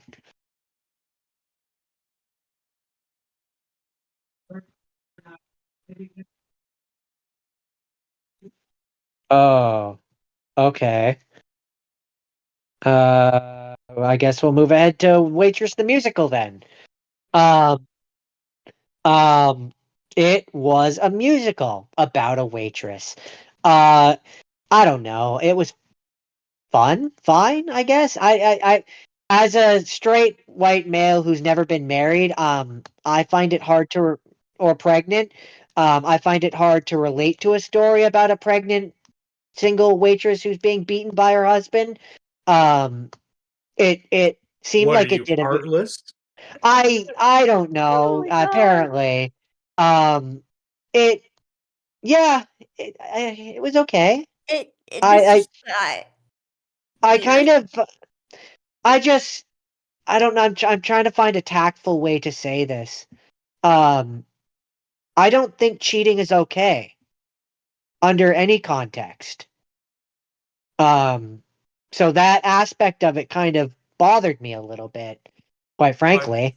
but hear me out. What if he's really hot? Like we're talking just like perfect 10 dreamboat, but he's dorky enough to be safe, you know. That I I mean, mean, I can understand being attracted while you're married, but leave your husband and then pursue. but if But you the do, whole he'll hit you in the face.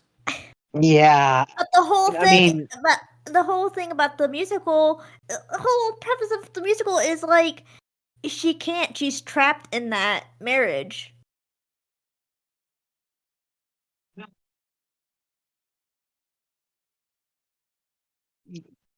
yeah, I it's a hard What's that?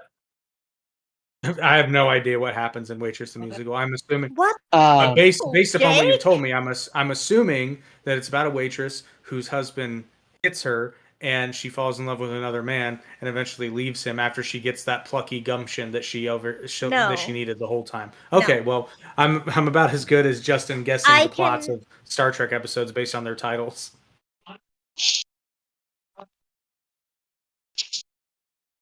May it's fairly I? close. You may, please. May I? It's about it's about a waitress, but and her husband's I don't know if I would say alcoholic, cause I yeah, mean, I would just call him a piece of shit, yeah, but that's me. basically, A yeah, piece of shit that drinks. yeah. Yeah. So yeah, and he hits his wife all the damn time. Um, she thinks she's stuck.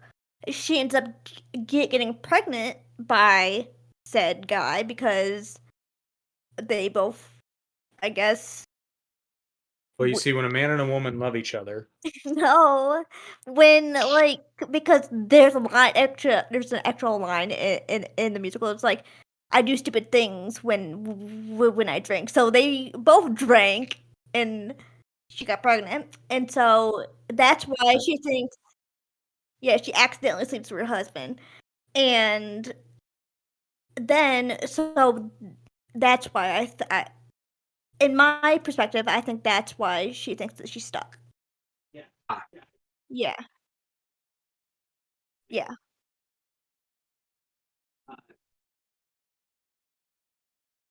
yep. You don't, yeah, you make it work. You don't leave your husband. You stick with the situation you're with. I get it, and that's where I say, as a straight white male, I'm never gonna be in that position. So it's And hard for me to really put myself there. I'd like to also mention somebody. though that she falls in love with her doctor.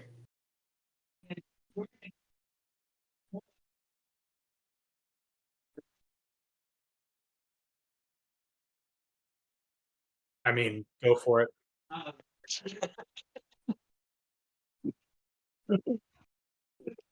Yeah, no, that was like seriously, like after all of that, they don't end up together. I just it kind of it bothered me. Well, well, he wasn't in her insurance network. Definitely, that's why. She's Yeah, like, "Oh, I'm Ending overall, smart." significant. The ending is, but it signifies the fact that she can do it on her own though. yes, You don't yeah, need anybody. and Nobody. I I I understand. I see what they're doing. I think the ending is cute. I thought I noticed a thing that Justin didn't notice, which the friend was also now pregnant. Like that's cute to me. I get it. It just doesn't. I don't know. You have this whole plot line of her cheating and being with the doctor, and it's just the fact that they didn't end up together. All of my storytelling tropes are like, oh, the happy ending is she ends up with the nice guy that didn't treat her like shit, and then he helps her raise the kid, and he's there for her, and that's to me that's my happy ending. No, the actual happy ending is she can do it on her own because nobody needs a man. I mean, yeah, I that's mean, fair. sometimes I do. Like, I can't change oil for shit.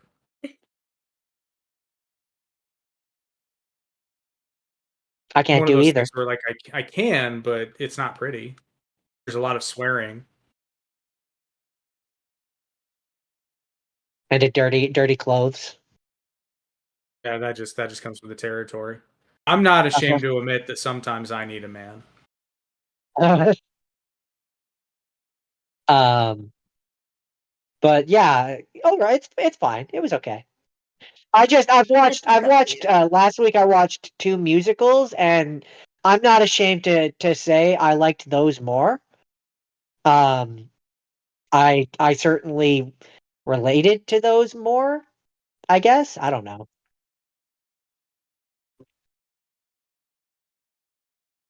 I'm right? That's just very relatable. That is it for Waitress the Musical.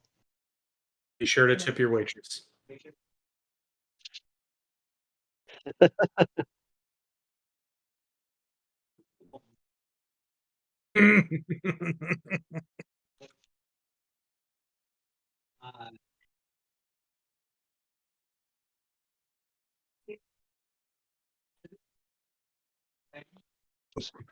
Cool boy. It's one of those things where I knew it was gonna be bad, but when I tell you that this movie exceeded my expectations exponentially, like, I remember it being bad. I have. I have, and this movie it this is the one with Emma Watson in it, right? yep. Yeah. Yeah. Yes. Yes.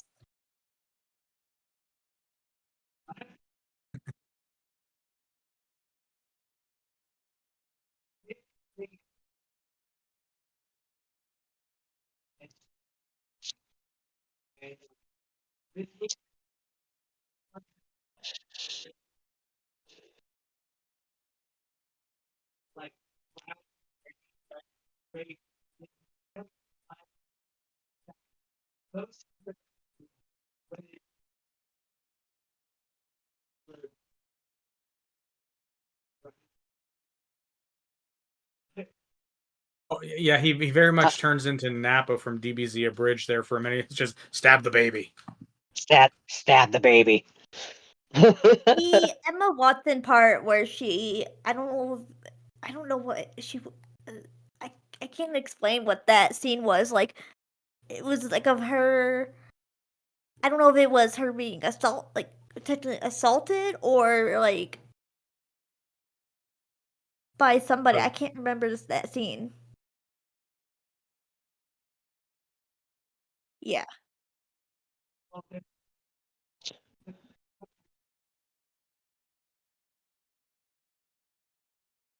Yeah.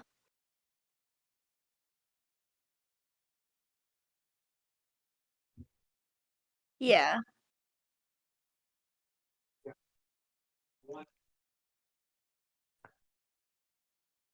yes.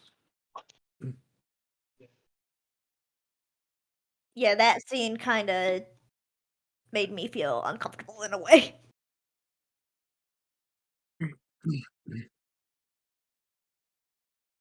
He's not doing it right.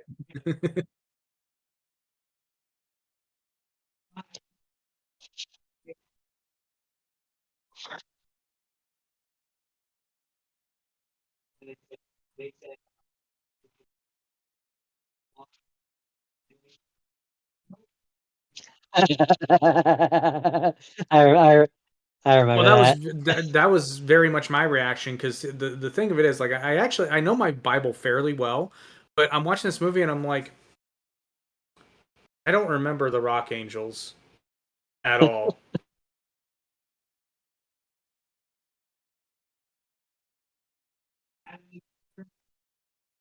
Yes, yes.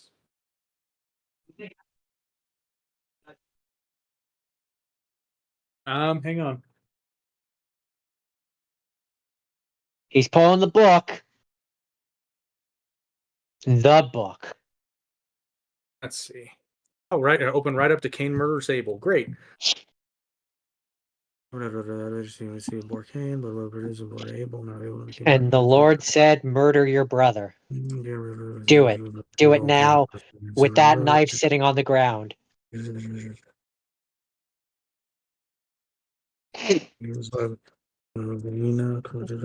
Does not say. Oh, hang on.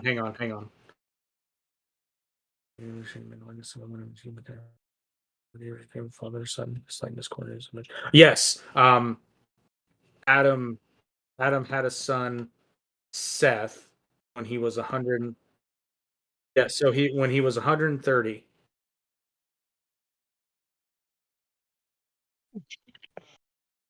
You've heard of Adam and Eve. Now watch as Hollywood brings you Adam and Steve, coming soon to a theater near you. That's Adam just and Brokeback Mountain. Steve. They made that Brokeback movie Mountain. already. Hey, and I actually love that movie. So before everybody hates me in the comments, I love Brokeback Mountain. I think it's a phenomenal film. Not That's ex- funny. it's not necessarily a family picture, but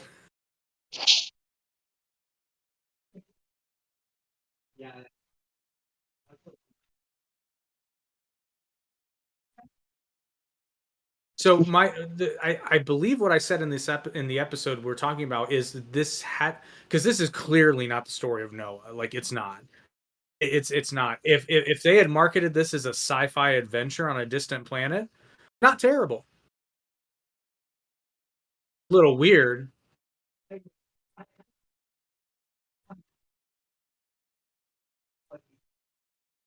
I mean, he's not as funny as Javert Russell Crowe, but Shut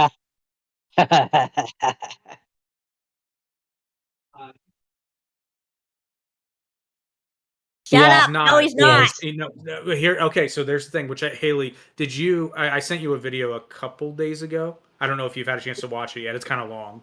I haven't watched it yet. I haven't Okay, got a chance. you'll appreciate it. But that same channel goes through the music of Les Miserables, and the point he keeps making is that it's very frustrating because these people are not miscast; they are misdirected, and the music is done so woefully bad that it's honestly not their fault. Hugh Jackman dehydrated himself for 3 days to get that appearance, and that's why he sounds like Mhm. garbage. Didn't he also not eat either? Well, Yeah. And but the dehydration's a big thing. And here's the other thing: Russell Crowe can sing. well, see, and see, It's that's what's funny is inexplicable. in the episode where I did Les Mis, um, I believe, yeah, I called out the fact that people gave Russell Crowe shit for his singing in that one for years, and I think a lot of the rhythms in that movie aren't done well by plenty of other of the people, not just Russell Crowe, and I don't think it comes down to talent. I don't necessarily like for example um I mean Russell Crowe. Russell Crowe is not a bad singer. It's just a lot of the rhythms in that song aren't the way they should be, and that makes it Correct. seem worse than it is. The problem is that and they did the same thing in Cats, Haley, which is why I sent you that video. It's not just the cat human hybrids being nightmare fuel, and it's the same director too. So it's actually the same problem. The problem is, and this is why Wicked succeeds because when you're doing, you can do live singing, but the vocalists don't dictate the pace of the song. When they were doing Les Miserables and Cats, That's what they did. They let the actors set the pace of the music, and the orchestra had to somehow, some way figure out how to make it work. When you and he points this out in the video, you'll notice the best performances in Cats are done by dancers because they're the ones that say, "Nope, just give me the metronome and I'll go based on that." Mm-hmm. Yes. Yeah.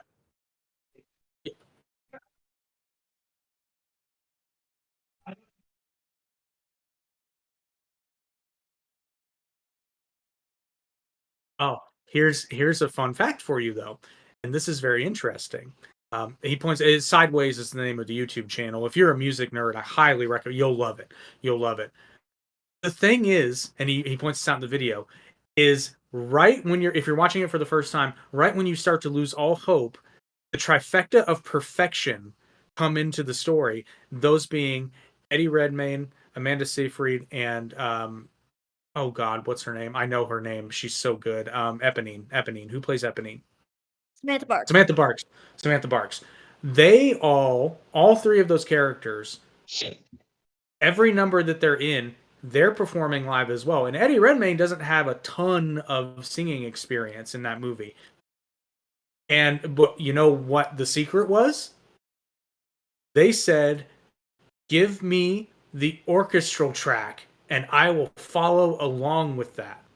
I will let that pace me." And Eddie Redmayne talks about how, like, yeah, you can make some acting decisions in the moment, but you have to, he doesn't say this, but he kind of alludes to it because he doesn't actually know what it is, but you have to adhere to the stolen time rule. So an actor can play with the lyrical beats of a song, but if you, like, let's say you extend a lyric not 3 seconds, that's a really long time. Let's say you extend a lyric like a tenth of a second here, you have to shorten another one so as to not get off beat. Mm-hmm. And that's, well, and the funny part that he points out is the moment where Hugh Jackman is tearing up his parole slip. Yeah. The tearing of the paper is supposed to coincide with the orchestral crescendos. And in the movie, because he's not following along to the orchestral track, they're not in sync with each other. So it not only it feels weird, that's why it feels weird. And it also seems really random that he's tearing the paper that way when it's on stage. There's supposed to be these big orchestral crashes when he does that. It's part of the music. Yeah, see, that explains a lot. And because that's what I've said for years with that is it's like it's not their talent. Like Hugh Jackman No. is absolutely a talented singer. It's like there was a now you've defined it for me. There was a thing that was wrong with it that was hard for me to put to words, and clearly that's it.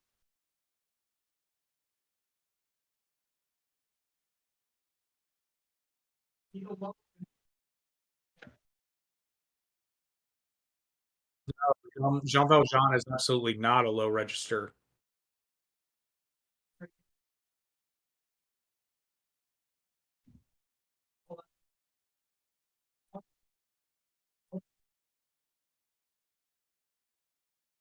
Here's I mean he sang it as per the arrangement.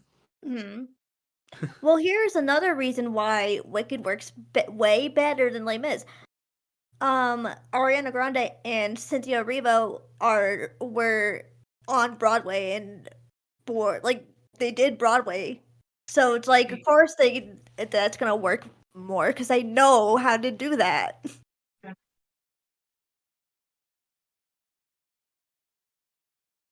I don't think he did Broadway, but and see here's the other thing too. So probably the biggest crime to me because my favorite number from that show is I Dreamed a Dream, and it always perplexes me when and I'm not dogging on Anne Hathaway because she can sing it. She's sung it before in a live performance and it was great.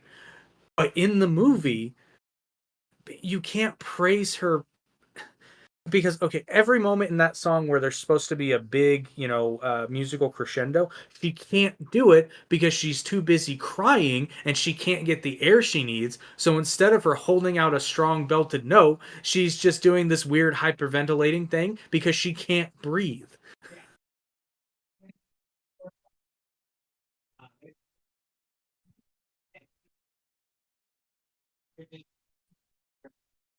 You can do it, you just have to work within the arrangement. And I've seen it done extremely well. West Side Story does a great job because not all of those were performed live, but some were. Um, and the thing is, you have to follow the music, because musical theater basically emotionally works like this. You speak all the lines until the emotion is so great that you start to sing. And then you sing until the emotions are so great that you start to dance. Yeah. And there's ebbs and flows and all this. But what Les Mis, and actually Cats is worse than this, but what Les Mis does so many times in that musical is it breaks that flow, because the actors want to make certain choices, but that makes sense in a non-musical film, but make absolutely no sense because there's a different emotional range in a musical. Mm-hmm. It's just completely different. Now, No. mhm.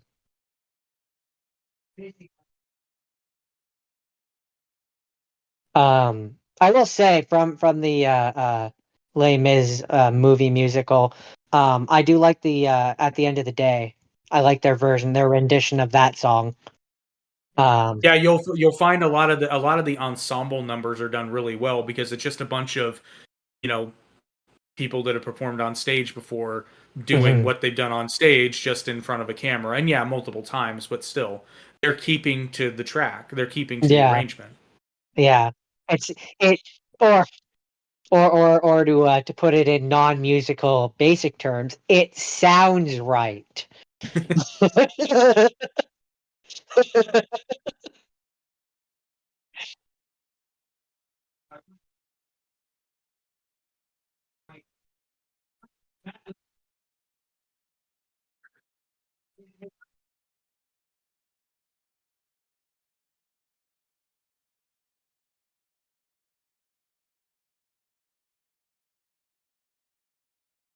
um, yeah. What's that one called? Di- May I go?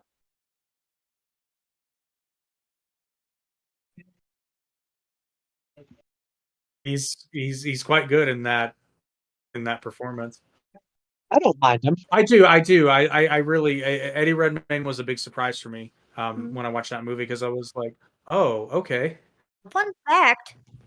Fun fact. I was gonna say fun fact. Gaten Matarazzo, who plays Dustin in Stranger Things, was in Les Mis on Broadway in 2012. Oh yeah, huh, interesting. He's the kid Oh, who dies. Yeah. interesting.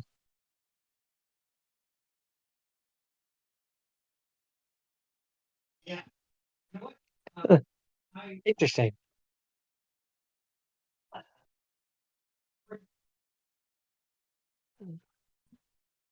Uh, blah, blah, blah, blah, blah. So I watched two Charlie Brown movies, which I'm just going to combine into one segment here. Snoopy Come Home and Race for Your Life, Charlie Brown. Snoopy Come Home, which is funny, it's described on Wikipedia as an animated musical comedy drama. I wouldn't have considered it a musical. Um, it has music in it, but I wouldn't consider it a musical, personally.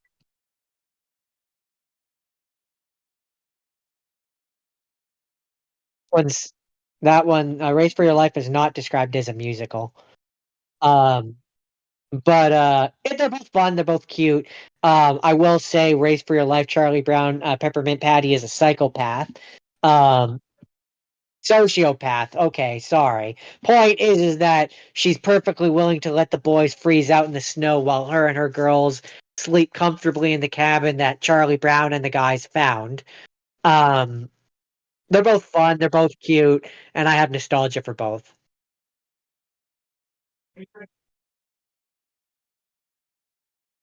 I'm not.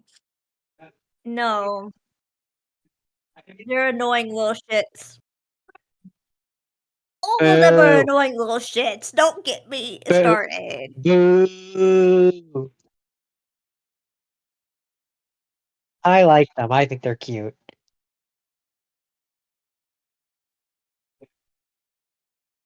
It holds up surprisingly well considering Snoopy Come Home was made in 1972 and Race for Your Life was made in 1977. Like they hold up fairly well. I will. I will take that back. Not all of them. All of them are annoying little shits. Lucy, on one hand, though, is an annoying little bitch that Yeah, keeps that- messing with Charlie Brown. that's fair. Well, you know what? That kid deserves I it. can get behind that.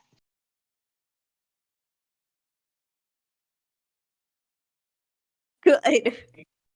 Snoopy Good. boxes with her, Justin. You need to make it. It's boop boop boop, and she tries to beat up a dog.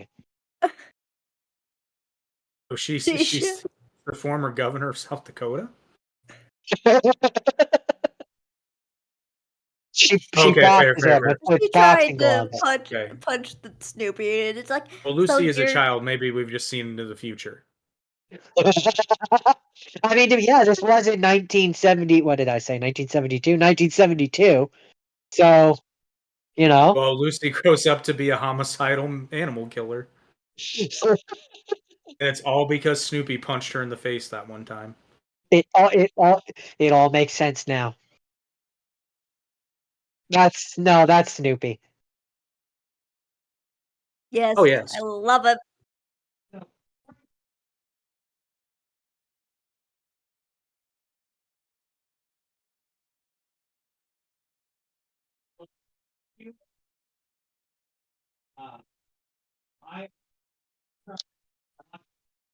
I believe I, I believe the statement was more about the first one, not so much the second one, but go on. See, ironically, I think you can make a better case for the second one because the first one is inextricably a Christmas movie.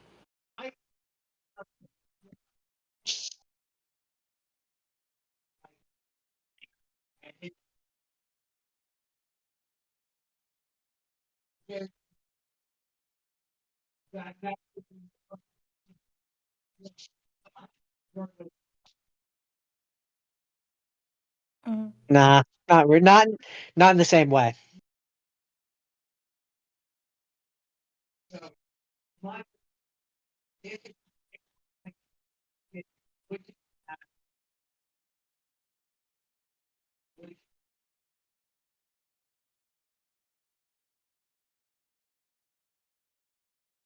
I mean, judging from American television, I would say that it might be because there's episodes of like King of the Hill and stuff where they get stuck for Thanksgiving at airports.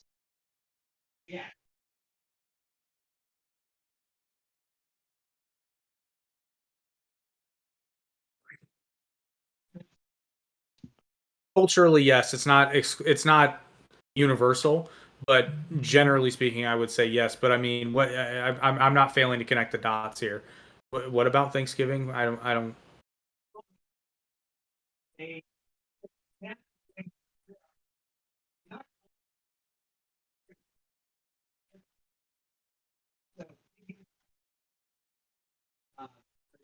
Oh no. They're visiting the dad's brother for Christmas.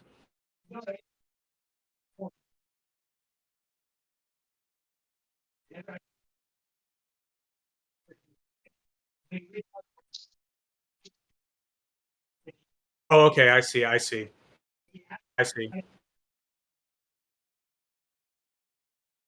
That was that was always my point. I think that depends on your perspective, but I mean, okay, hang on, let me think, because there's a good example here somewhere. I just have to find it. So basically, I want to make sure I understand your argument. You're saying that just because the inciting incident you could make the argument that the inciting incident could have taken place any time of year is the basis for your.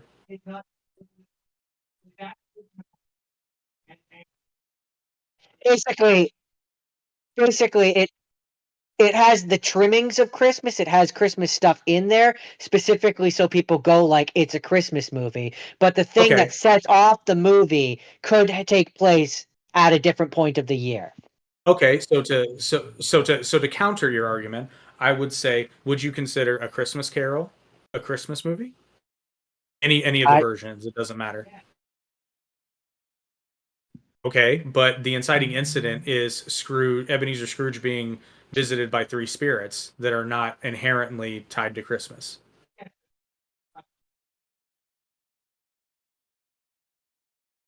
Mm, okay, fair enough. I'll think of another example. Okay, okay, yeah, Elf is a Christmas movie because it takes place in Santa's workshop. I'll find one, damn it.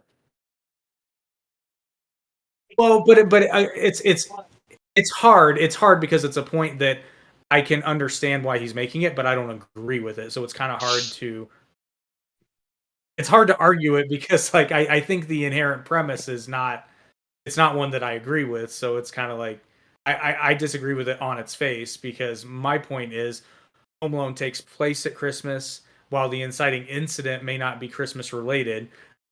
Virtually everything that happens afterward is. I think I might have one. There you go. Die Hard. What about Die Hard? People think that's a Christmas movie. It doesn't take any place at all. No, no, I don't consider that to be a Christmas movie either. That's a movie that takes place on Christmas. It doesn't make it a Christmas movie. So I do only because Bruce Willis came out and said it wasn't, and I just want to disagree with Bruce Willis. That is my logic. That's fair. My sister met him once. How'd that go? It was either him or Stump Double. I can't remember. But we were in New Orleans. It was like 2012, and we were in New Orleans visiting my brother who lived there at the time, and we were walking and walked by Bruce Willis, and he stopped and took a picture with my sister. Yeah. Cool. It was also the movie in Red. Oh, okay, interesting. Also, in your defense, Jake, a large part of why I make the argument is purely to be a shit disturber because I know it bugs people when I say it.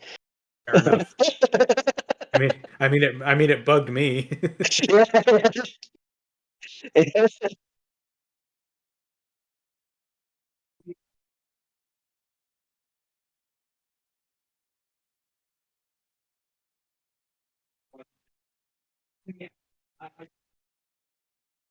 I can see both sides, but I think the fact that I think the fact that I can make the argument at all is fun.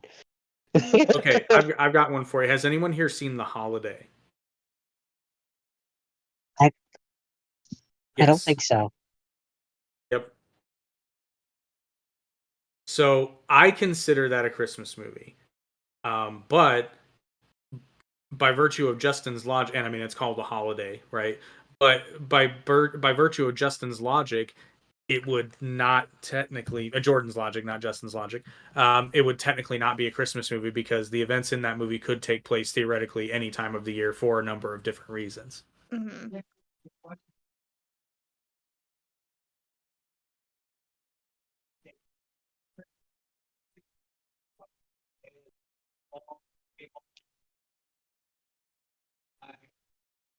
See, I think what you have is an example of where you have like three major criteria, two of which must be met because there's a wide variety of Christmas movies.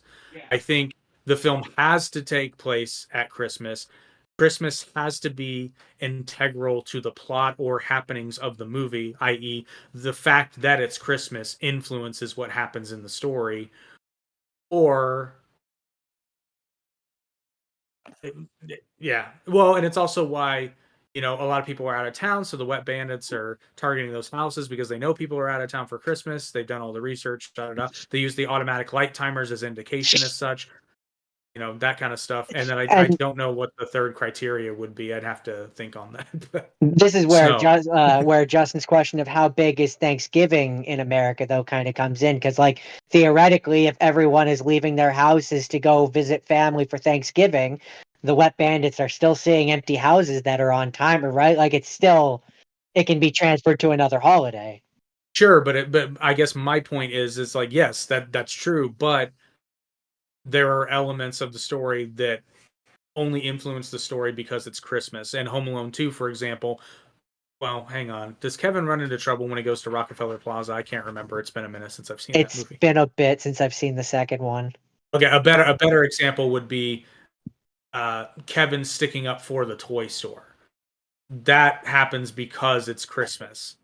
They're Yeah, doing the, to you be know, to be fair, that's why I said I do believe I did say my argument is more for the first one than it is the second one. Um, so but it's also Oh, been a sorry. bit Go ahead. since I Go ahead. watched. I was gonna say it's also been a bit since I've watched the first one, so I'm making arguments that I made like a year ago off of memory. Yeah.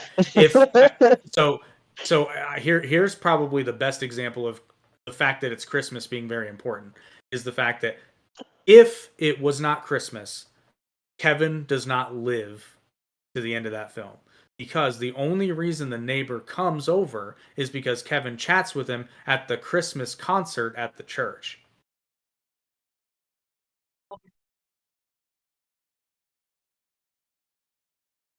Oh, I mean, No, no, he might not go for a Thanksgiving pageant, but maybe instead you make it where it takes place on a Sunday and he's going for church. He's just there for church.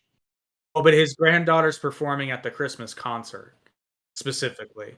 Yeah, I'm saying if you so the concept of Home Alone does not that's true. necessarily have to be a Christmas movie because if you change certain like that movie, if you change certain things around, that movie could be held over Fourth of July weekend. It actually might have been slightly more entertaining. But the fact that it's a Hmm. Christmas movie because it takes place at Christmas and it has a lot of Christmassy themes to it. Like it's about appreciating family even though they're not always all that great. It's about selflessness to a point. Kevin learns, yeah, his family does suck, and the thing is, like, Kevin is completely justified in hating Buzz. I've Oh, always absolutely, that's a hill absolutely. I will die on. I will.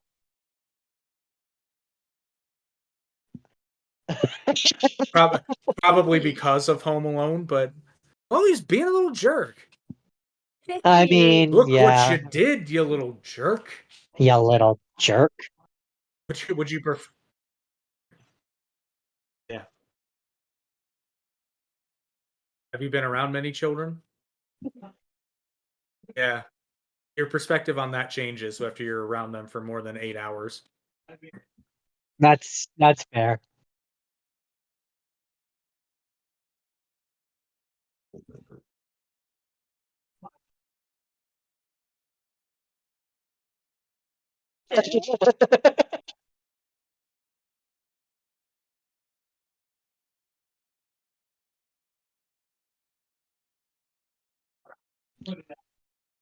Cops can Think have gold teeth.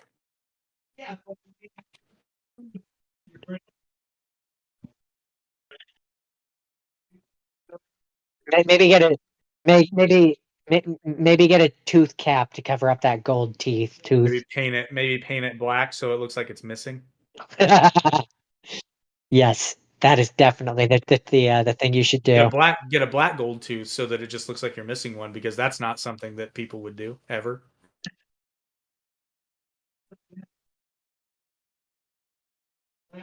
I think it's more than petty theft. I mean, it's they're stealing presumably a lot of shit.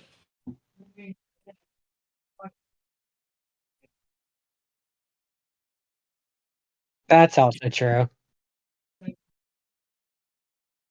My next one was Jetsons the movie, which, as a side note, when I looked it up on our streaming service, um I looked up like a Jetsons the movie The Jetsons or something like that. The way that I looked it up, it didn't originally show up. Is the point? And I was like, what the heck? I know this is on this streaming service, and so then I had to go and look it up, and it's like, no, sure enough, it is. And then I typed it in right, and I was like, oh, good. But I love this movie. Um, it's really good and it's really cute, and it comes from a time when they understood that animated movie about a TV show should raise the stakes and be different than just another episode of the show. Um, and this one really did that. I mean, the musical numbers are cute. Um, the Yeah, yeah. The voice of Judy, wasn't it? Judy.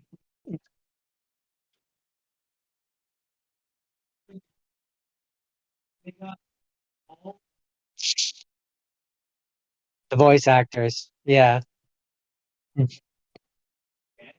A- And Judy.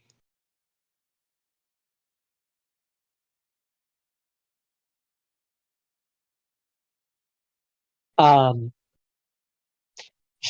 the part in that movie that makes me kind of laugh though, and this is just something that I thought of when I watched it this time, is the very beginning, when Rosie is using the remote to raise the building up higher to wake up George Jetson, and I'm just like, man, I'd be kind of irritated if I was in one of the many other apartments that's in that building that she just decided to raise it up. Like, why does she have controls for the entire building?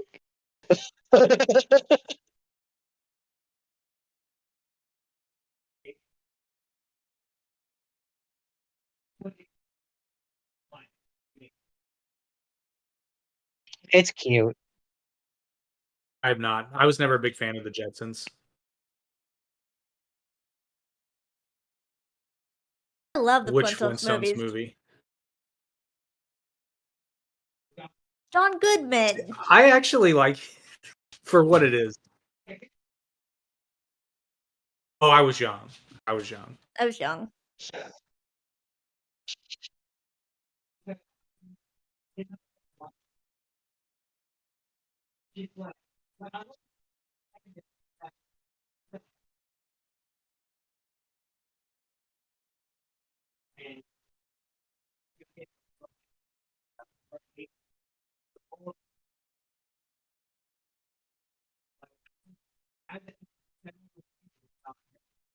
I think that's why I love that movie. It evolved. It evolved, and then even when I was a kid, I loved the joke about concrete being made for the first time. Yeah. I'm gonna name it after my daughter Concretia. Although I do call bullshit on Fred Flintstone passing on the legitimate promotion that would have made him significantly richer as an individual. Because I'm sorry, you would have been the executive that invented concrete. Like you're a fucking idiot, Fred Flintstone. Which I guess is the point.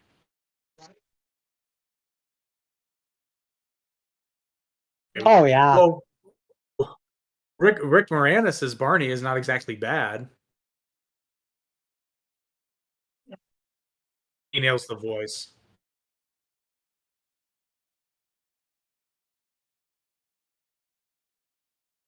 Rick Moranis is a national treasure for Canada. So I'm trying to think of who played Wilma and who were the actresses who played Wilma and Betty. Betty was played by Rosie O'Donnell. Rosie O'Donnell. Oh, that's where I know. I knew her from. Mhm. Is that her? And she was in. Oh, in the sequel, Viva Rock Vegas. Yep, Yeah, yeah. and she Kirsten was. Johnston is yeah. Yep, she was If in my I sitcom that I if I like. have the right one, it's Elizabeth Perkins. Mm-mm.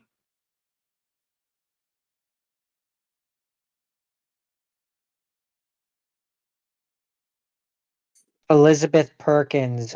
She was in Big, Miracle on 34th Street, Weeds, About Last Night. I don't know any of these.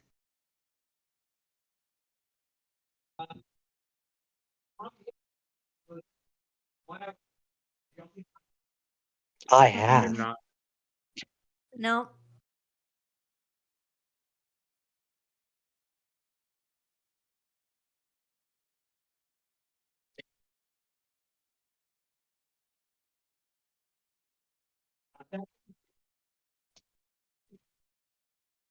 I have not. Basically, if you're ever interested in seeing Robin Williams take the energy that he usually projects outward and turn it inwards, that's the movie to watch.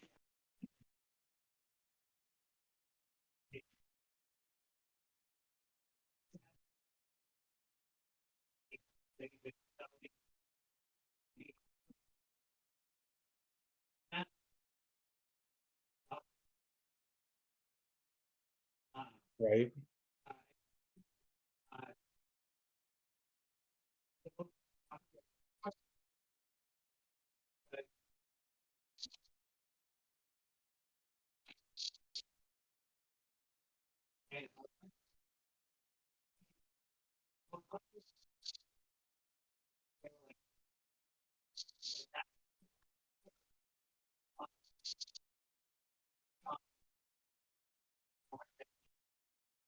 Junk.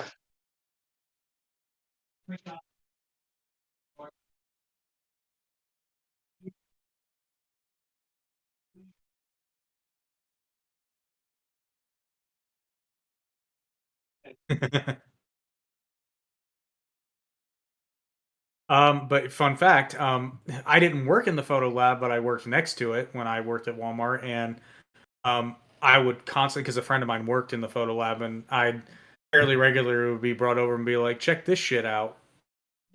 Oh yes, they are in fact, and we had a this was I want to stress that it's a different policy today, but this was a time where I forget, this would have been around 2005, 2006 ish, when digital photographs had just started becoming like mainstream, but people would still go and get them developed, and then people still had film as well. So we had a bunch of different kinds of prints. And Walmart's policy with nudity at the time, at least very briefly, was assuming adults, right?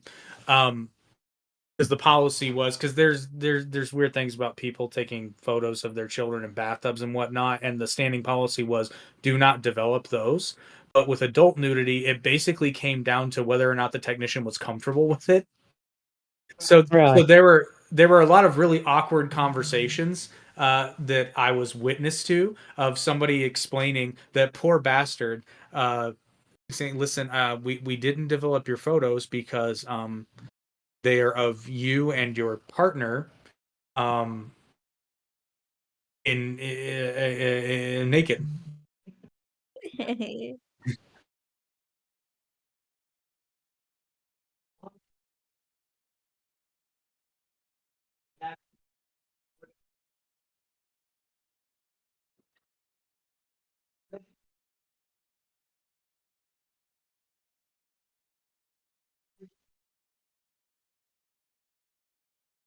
Well, okay, so I want to be very clear about something, because this is a discussion I've had with some people, and I fall in the camp of just don't take pictures of your photo. I mean, don't take pictures of your children in positions like that. Just don't do it. No. I can think of no justification as to why. Um, However, if you feel inclined to do so, to share with family members and such, a photo framing class and learn how to do it, tastefully. And obviously, don't put them on the internet. Don't do it. No.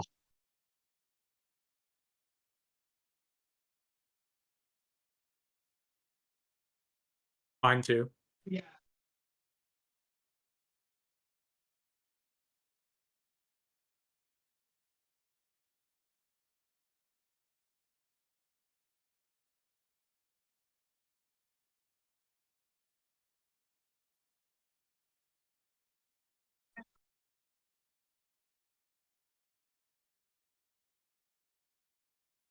No. No. That would be awful.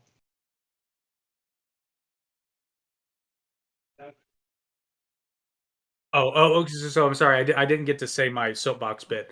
Um, I, I don't want that to be misconstrued. That's something that I don't consider that to be pornographic, but I do consider it to be like questionable in the sense, not, how do I word this? It's not something you should do, but at the same time, it's not.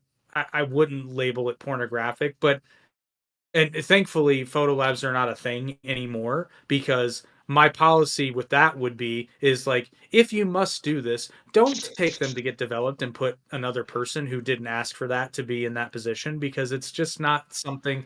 It's something that none of us wanted to do ever, and I didn't work in the photo lab, so thankfully I never had to experience that. But I knew people that are like, oh god damn it, somebody brought in fucking pictures of their kids in the bath again, and now I have to have this really awkward conversation, you know. Uh, Yeah. That's Yeah. what's always been that's what's always been perplexing to me is like I've never understood. Granted, I don't have children, but I've never understood the compulsion to do this.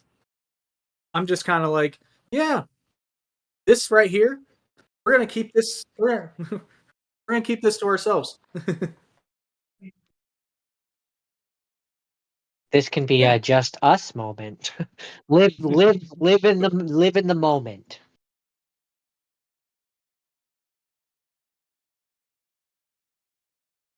My next one was one when we did a classic horror villain, Frankenstein for you, and I did Dracula, and so this one is Victor Frankenstein, with Daniel Radcliffe, James McAvoy, and the rest, um, and the others who aren't really as important.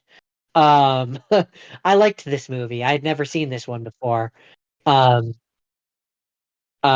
it was a interesting take on the Frankenstein story. I thought Daniel Radcliffe and James McAvoy both did a very good job in this movie. Um, and overall, I enjoyed it.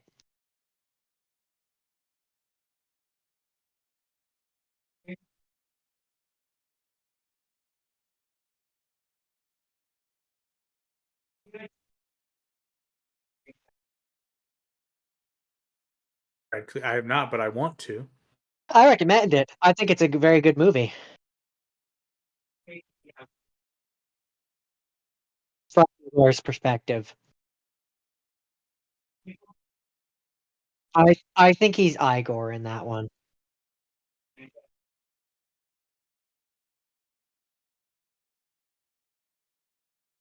He's, yeah, I don't want. If you want to see it, we won't spoil anything. But, but does the hunch move? The hunch, yeah, the hunch doesn't exist for very long. Hmm. Wait, He's so it's taming. he's It's taming basically of the. So it's sorry, go taming of the ahead. shrew, Frankenstein.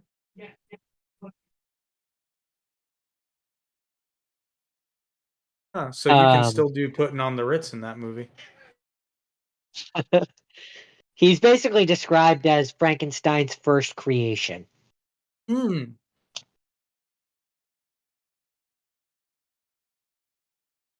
It's fun. It's fun. It's on Disney Plus, so if you have Disney Plus, there's no Wait, reason it's not not. to check it I'm out. sorry. It's not Taming of the Shrew. It's My Fair Lady, not Taming of the Shrew.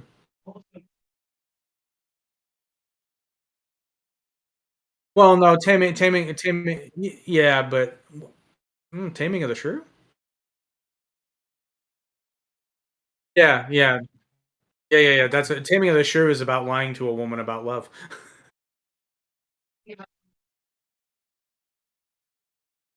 Yeah. Well, either way, money's involved. Well, buying her time, not necessarily her. That was it for Frick to Frankenstein. I am not. Mm-mm. Which one? Yes. Yes. I don't know why I said which one.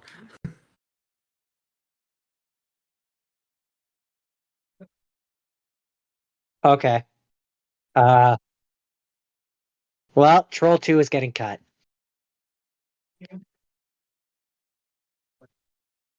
Cut stuff, but we'll talk about this too. Or okay, I'll cut Warrior. Wait, hang on. Which warrior? Uh, the 2011 Tom Hardy Joel Edgerton one. Ooh, that's such a good one. Or I can cut Batman Returns. There we go. We've already discussed it. Yeah. All right, we're And cutting I've never Batman seen it. Returns.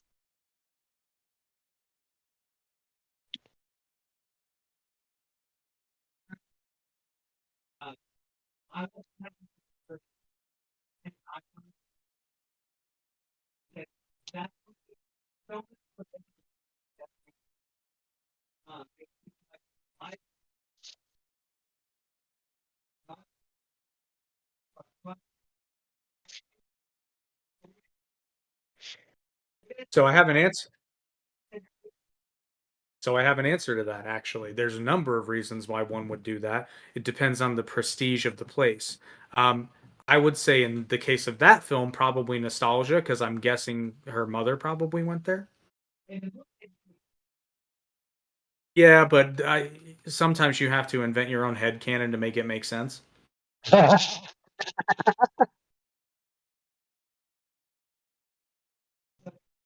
Yes.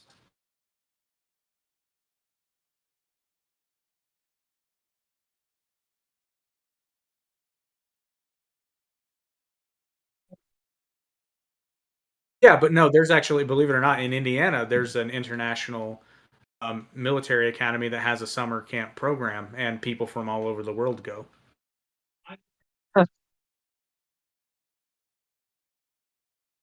You think? I'm very excited for her resurgence. Um,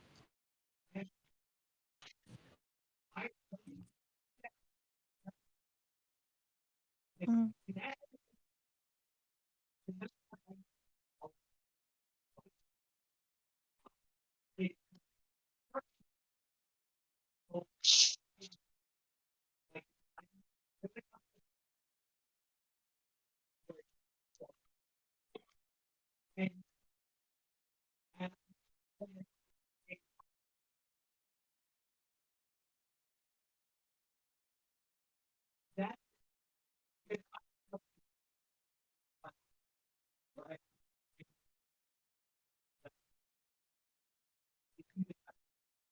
mhm.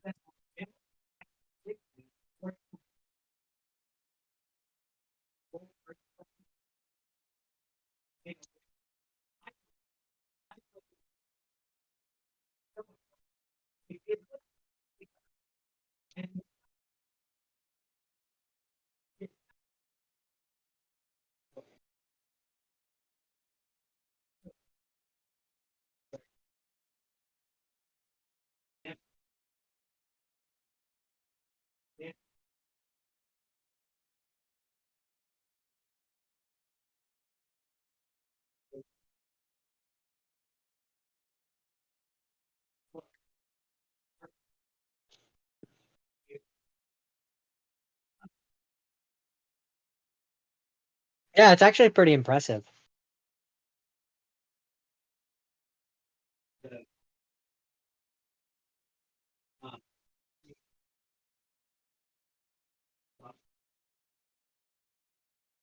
This Okay, yeah, yep, the yep. the soon to be stepmom.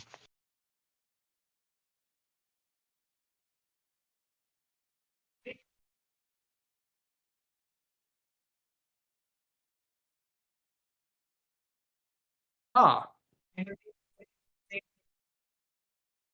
It's supposed to be a direct reference.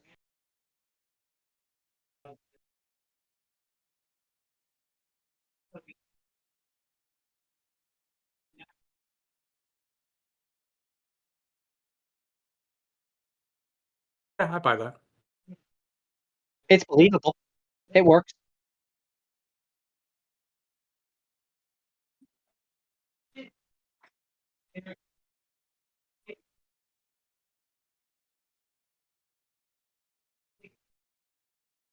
No.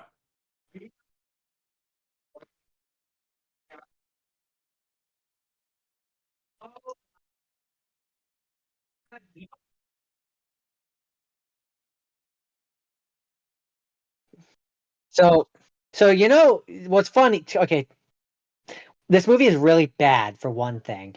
It gives The Room a run for its money as like one of the worst movies I've ever seen.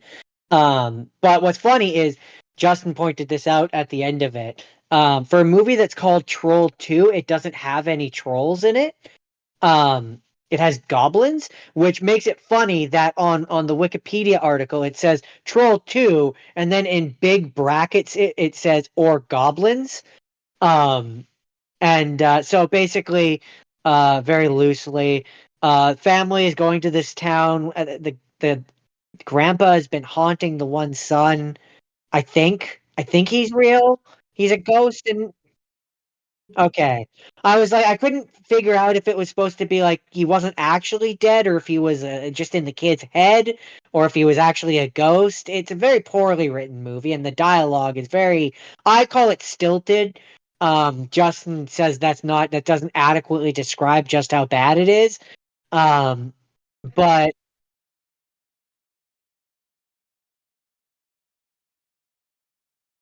I say it's like an AI wrote it. It feels like if it was and is wrote it and is reading it. Uh, Yeah.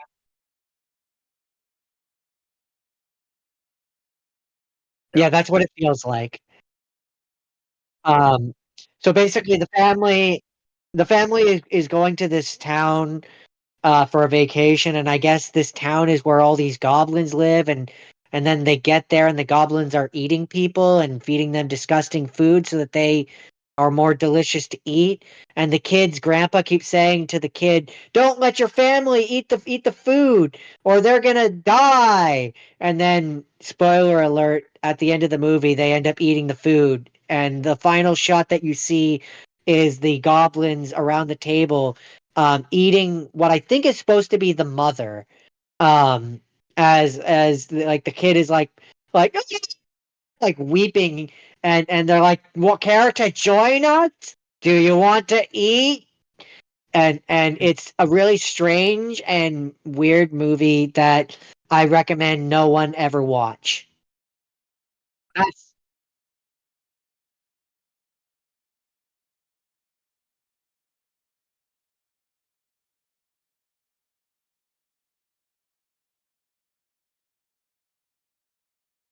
because it's bad.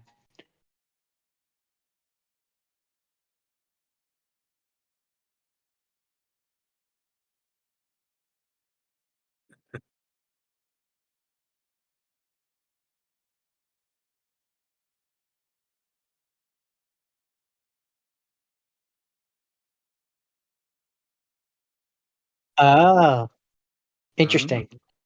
So, I was wondering why in brackets it says goblins. Apparently, the script was originally titled Goblins. So why didn't they just say the monsters in it were trolls if they were going to change the name to Trolls? Sorry, that's stupid. That bugs me. Well, because some studio executive went, well, we did a focus group once, and people don't really like goblins, so we're gonna go with trolls because they're cuter. It's like, sir, but you understand this is a horror film. Yeah, I know, but we want the kids to come out, so we're just gonna name it Trolls.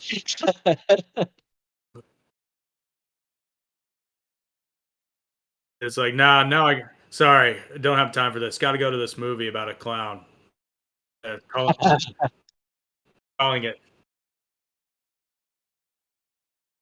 because I like that impression. uh, I got to go talk to this other guy who wants to make a movie about a clown. I think it needs to be scary. Let's do this. See, a little behind the scenes for this episode though, because we're doing that for this episode. It was really funny when Justin said Troll 2. I look up Troll 2, and the first thing that comes up is Trolls World Tour. And I was like, "Did you do Trolls? Like what? I don't remember you doing this for the show." And Justin just like I show, and he's like, "No, no, no, no, no, different Troll, different movie entirely. Not that one. No, no, no, no, no, no."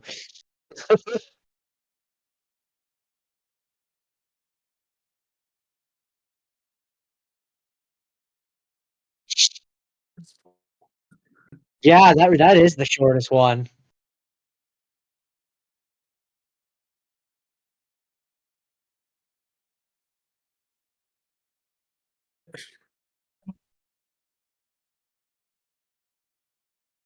It's quite good. It's It quite is good. really good. It's very fun. It really you get to see Tom Hardy as like the fighting in it is impressively, like it feels like an actual fight. And Tom Hardy's character, if he was a real fighter, is absolutely savage. Yeah. It is, however, in hindsight, it is actually just a non-comedic version of Here Comes the Boom. Yeah, yeah, I can see the comparison. I could absolutely see the It's comparison. great though. I love it. I love it so much. That's a movie. Oh, sorry, go ahead. Go ahead.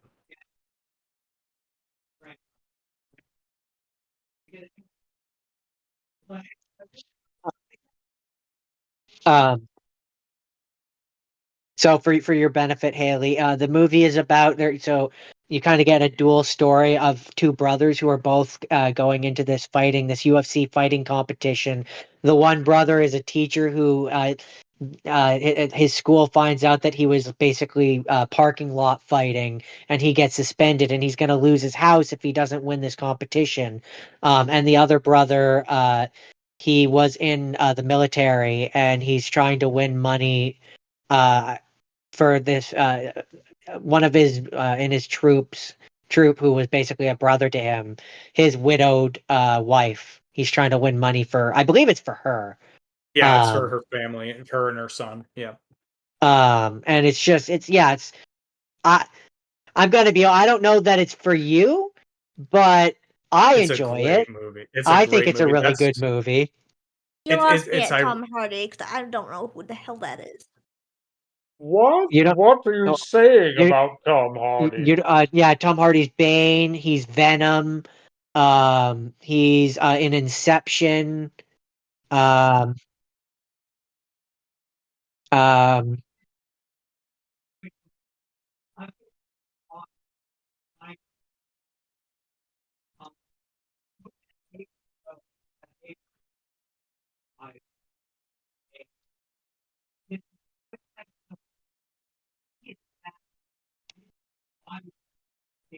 and and My he's savage in this. So it's like I believe that like he would lift up Christian Bale and crack him over his knee and break his back.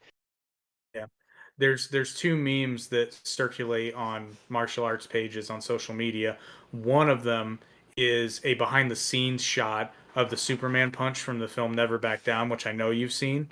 And the best thing is everyone always comments on it as though that's a real fight, and I always have to be the shit stir that points out like, no, Mm-hmm. that's just a behind the scenes shot from a movie. That's completely choreographed. Because I recognized it immediately, like it's Cam Gegenden or however the fuck you pronounce his weird ass name.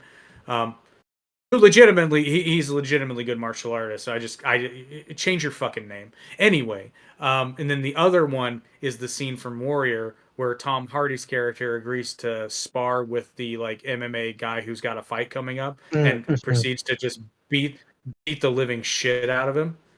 And the fight choreography in that scene is probably the best in the movie.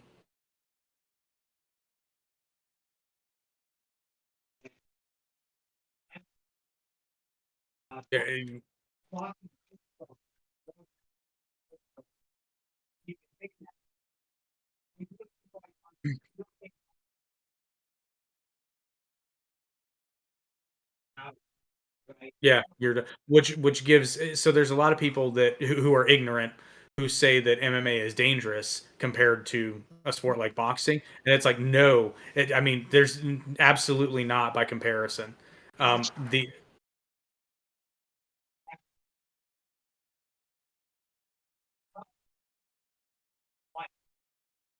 it's like well, but what is boxing? Boxing's a Um, little bit more because in MMA, if you give up, the fight's over.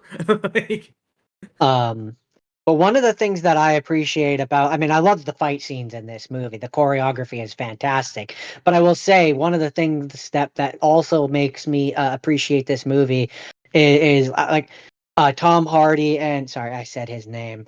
The other brother, Joel Edgerton. The performance that they're putting on, like in regards to the character of their father is so strong. Like the scene with Tom Hardy when he's got the cup and he's putting and the dad shows up and he's like, "Where was this dad when I needed you? When I don't need you yeah, anymore. Go away, go away." And the repercussions from that is it's such an emotionally driven scene, and it's so powerful. Um,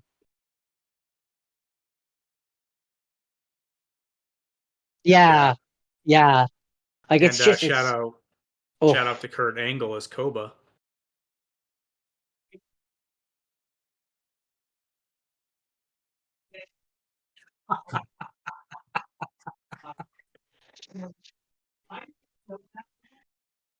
It is.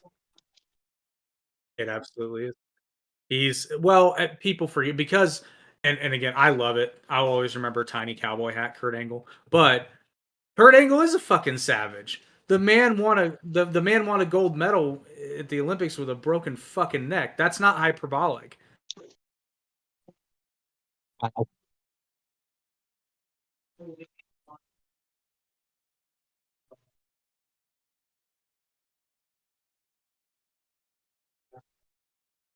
He was the only one until Gable Steveson, and he's not even there anymore. He was the only legitimate. No, I take that back. Um, no, he was the only Olympic gold medalist because there were other Olympians that were in WWE, but he was the only Olympic gold medalist until Gable Steveson came in, and he was there but not there because he was like not allowed to compete. Otherwise, he'd lose his amateur status and he wouldn't be able to go to the Olympics. It was a weird. Pro wrestling is weird. But um, they had him under contract anyway, and he was kind of there. And I saw one match he did after the Olympics, but then he's not there anymore. And I'm just like, whatever happened to Gable Steveson? But this was after he won his gold medal though. Yeah, I don't know.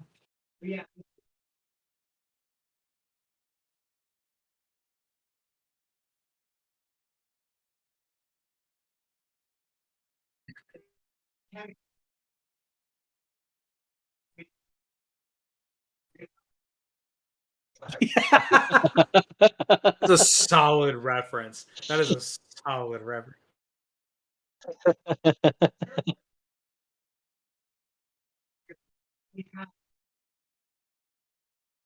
we're gonna let this roll a little bit longer.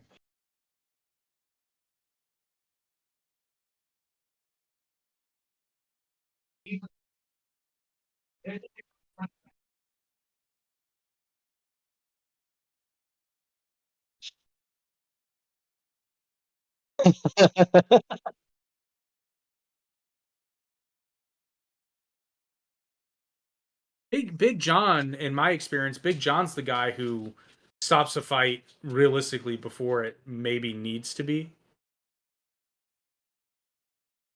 But I'm a fan of safety though, particularly for the fighters, because because unfortunately nobody really goes to bat for the fighters when they're not, you know, on top.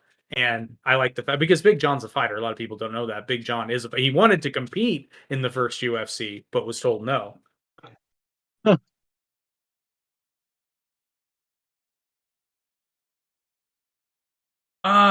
I feel like he might be. I couldn't tell you though. I don't remember. I don't recall.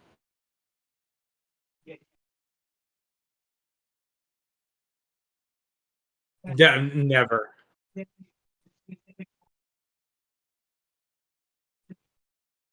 This is true.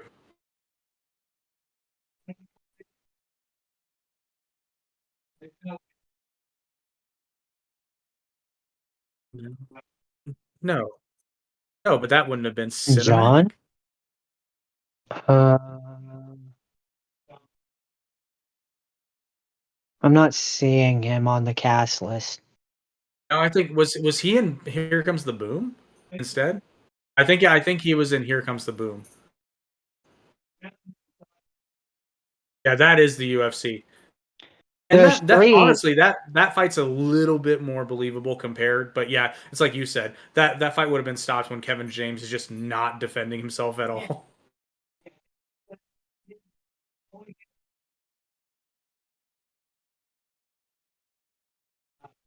Yeah, yeah.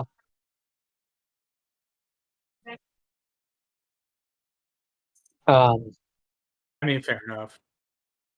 um, there are three people on this cast list that it says as himself: Dan Caldwell, Brian Callen, and Rashad Evans. Oh, they're fighters. Yeah, Rashad Evans, I know. They all play. They all play themselves. Yeah. So that would mean they're fighters in the cage.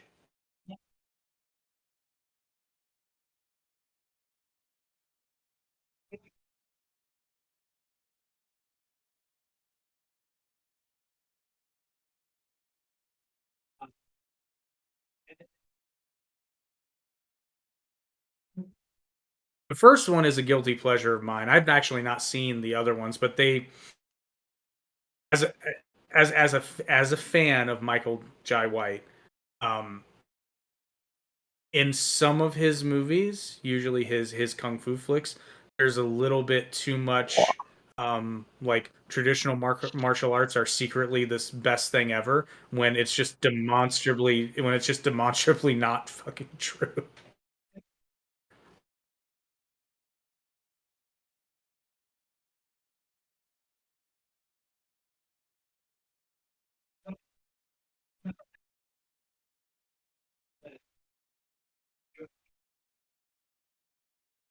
It portrays itself as that, but by that point UFC was mainstream. But yeah, it portrays itself.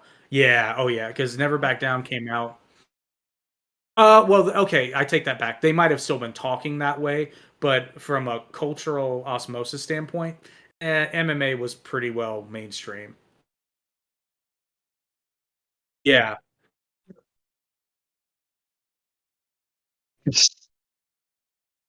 Hey, there were mats in some of those fights.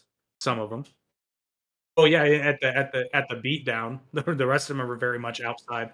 Which okay, there is one thing I give that movie credit for, and it's the fight where he just very unrealistically beats up those four guys. But the fact that they actually go out of their way to make the pavement sounds to remind you that, hey, if you get thrown to the ground here, this is going to hurt like a motherfucker, and we want you to know that.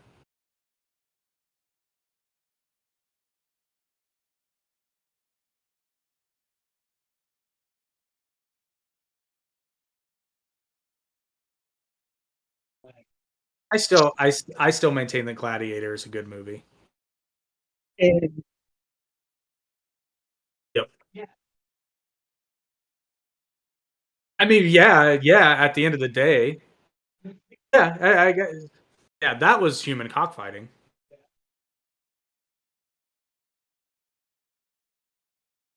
I think I like it. I think I like it so much, honestly, because I just wasn't expecting it. I was not expecting something of that caliber. Of like, I was expecting nothing. So the the Russell Crowe one? no, no, no. The Oh, okay. 1993, and it reeks of it.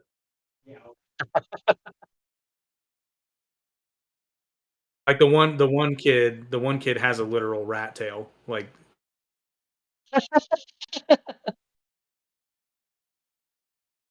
and this is still the era of Hollywood where they assume that like African American youth still talk like it's 1974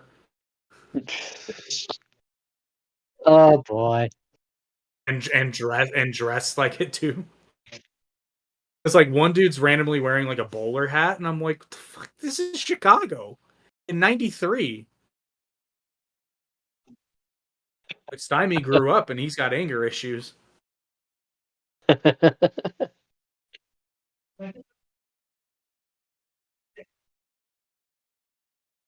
I mean, we cut them.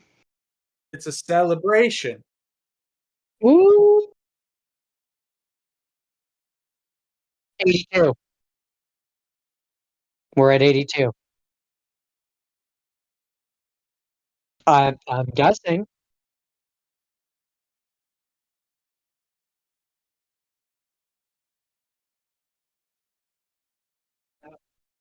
Oh I mean, yeah, that would come be on. nice.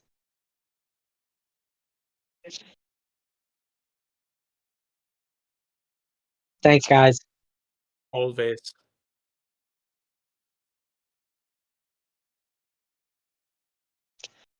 5 more years. 5 more years.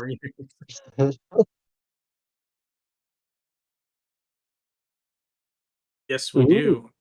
you're a And mean one. you'll be happy to know I'm going to sit down and force myself to watch the mean one, so I will be prepared. Yep. I was gonna say I've Yeah. seen the other ones. I've seen the other ones multiple times. So If you watch the NBC live um format of Matthew Morrison, Yeah, Oh, I gotta see that. yeah. It's not good.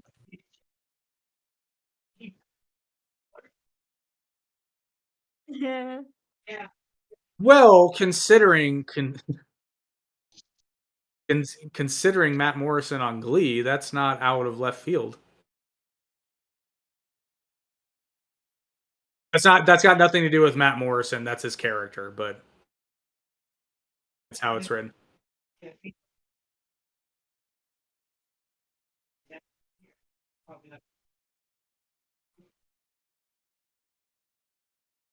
Oh yeah, we are, brother. Yeah.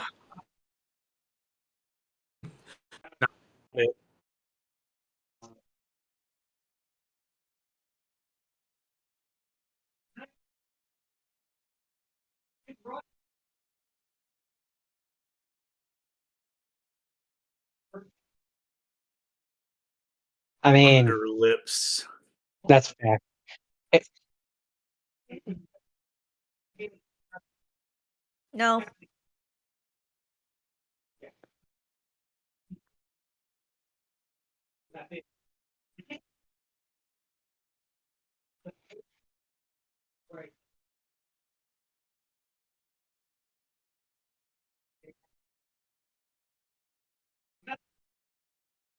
What's going on? Mm, mm, mm. Yeah.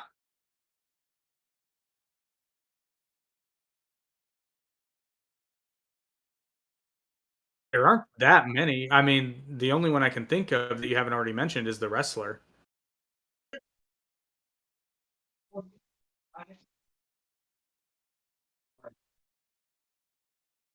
Okay, that's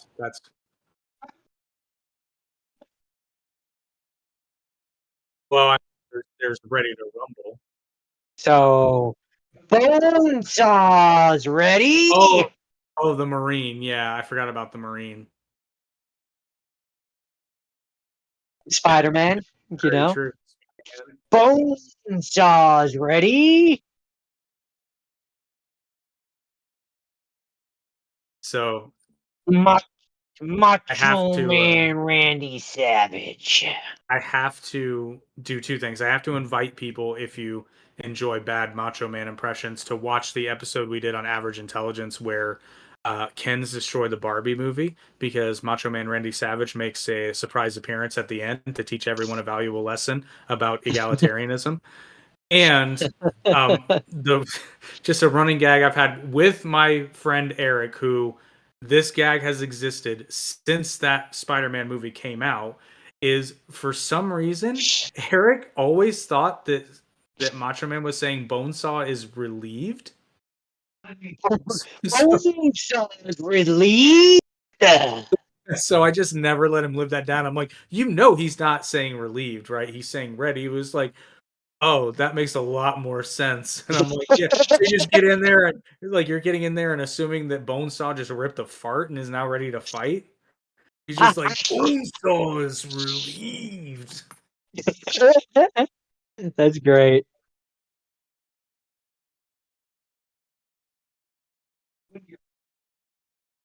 So what? What if he did? Bonesaw Listen might here. live.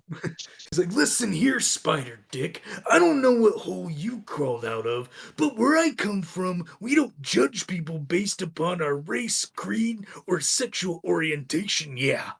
He just lectures Spider-Man for 3 solid minutes about being a bigot. I'll have you know that my husband is one of the most talented seamstresses in the entire industry. Yeah. And he loves me. But to be fair, as my tush looks fantastic in it. Yeah. Uh,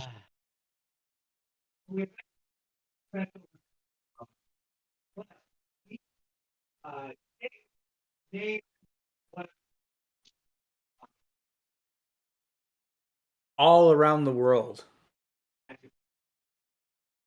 Now, how sad is it that I was thinking about that lyric, but I couldn't figure out how to make it into a joke? Synergy.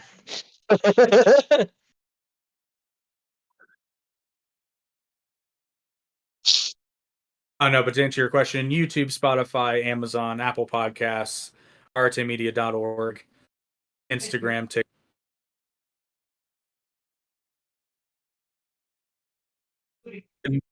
In one very convenient central location.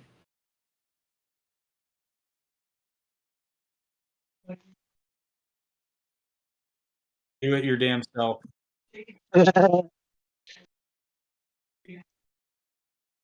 You are now. Yeah. Be lazy. Lazy, efficient, two sides of the same coin. YouTube, Apple Podcasts, Spotify, artemedia.org. I did like think about it for a second. I was like, well, there's one more. I can't think of the name. On the TikTok. On the TikTok. Till at least Oh, January. it's not going anywhere. How do you know that? Well, for one thing, Donald Trump said he wouldn't ban it. But we'll see. I have faith.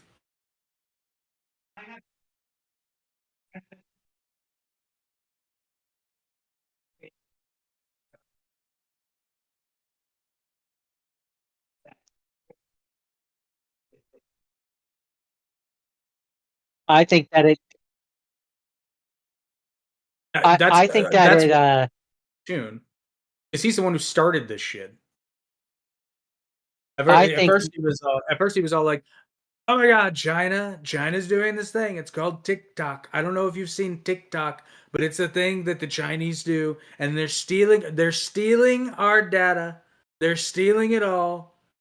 It's the most important data, and they're stealing it." And then he went from that to like, "Oh my god, TikTok is the greatest thing ever." It probably won me the election if I'm being honest, it probably did, because a lot of the kids are on the TikTok and they were only listening to the Democrats, and they were learning all the bad things. And then I got on TikTok. My following's much bigger than Biden's. It's way bigger and happened a lot. It is. It is. I was going to say that's actually a true statement, but that's also something that Trump would point out. Is that's like, that's where I was gonna make the joke. TikTok is way too good of a propaganda machine for him to ever want him. Like, he doesn't want to get rid of that. He's reaching all those young people with it. see, what's funny about that is yes and no, because I don't want TikTok to go away for a myriad of reasons, not least of which being that when COVID was happening in the States, it was the only place, and I mean this truly, it was the only place where I could readily get dissenting information. Everywhere else, it was all being curated. Like TikTok is the place where I saw the video of police actually force vaccinating people in Brazil. TikTok was the first place I saw rocket fire into Israel. TikTok is where I first heard about October 7th. TikTok is where I hear a lot of things for the first time, including the TikTok ban, ironically.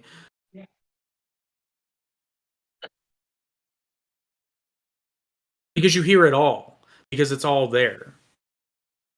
Like TikTok was like the only place where I could have like a sense of community too.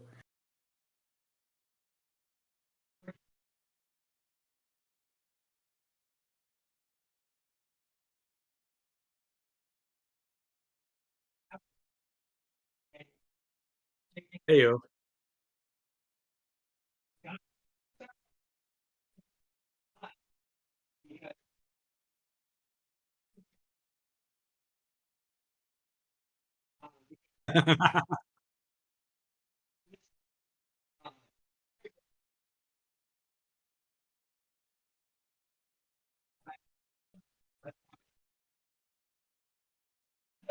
Giving you money. Yeah, and that's why that's one of the reasons I'm very upfront about it. It's like, oh, and I don't want any money from you. I mean, if you want to give me some, I'm not going to say no. But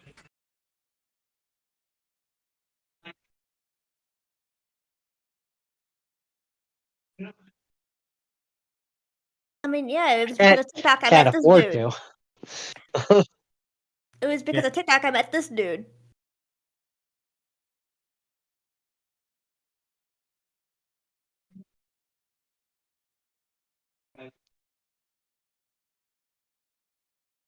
Yeah.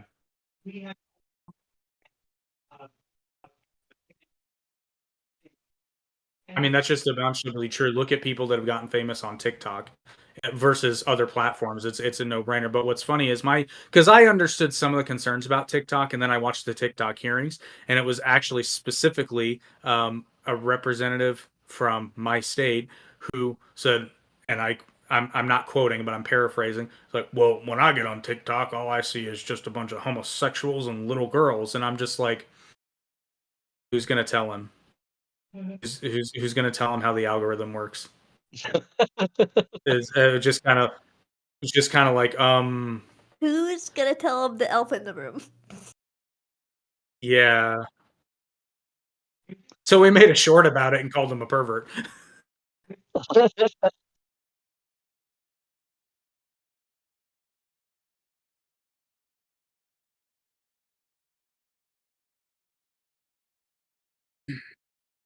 Way too much. And if you even have a passing knowledge of how the internet functions, you're like, these people should not be making these decisions because they clearly do not understand how, why, or none of it. They just don't get it.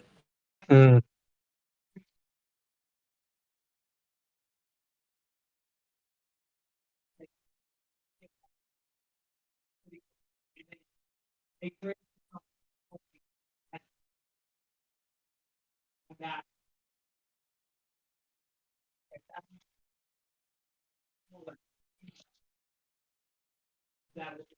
I mean the plate is set for him in so many ways for him to be by the end of it one of the most popular presidents ever because they he could preserve TikTok. He could do some sort of bargain where he can completely revitalize immigration policy with some sort of bargain and be popular on both sides begrudgingly because the far lefties aren't going to go along with anything. But I think if he does it the right way, the reasonable people will come to him and say, "Yeah, okay, this is great." He can if he does it right. Everything I'm saying is assuming that he's going to do it right, which it's Donald Trump we're talking about. So I'm optimistic, but it's not a sure thing. He can get the poison out of our food in the United States. He can model it a little bit more like Europe and Canada and Japan, honestly. And that's something that he can do and said he's going to do. So hopefully we'll see.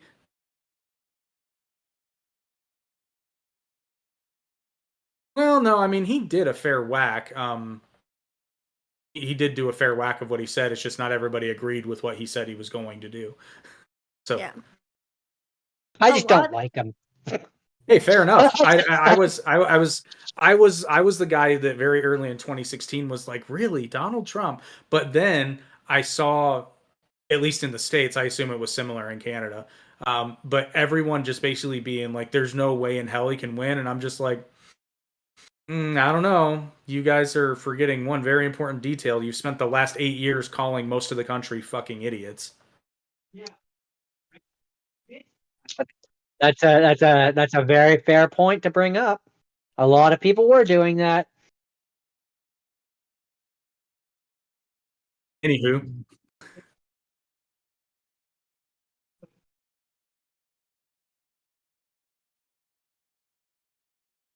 oh, see, this time I think it was exactly the opposite because I think the phrase I said the most in 2024 was, "Do y'all not remember 2016? You're doing the same shit, and your candidate is worse."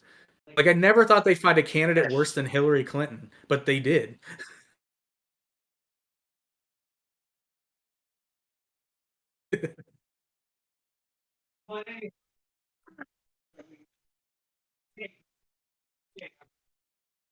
Yeah, we are. Yeah.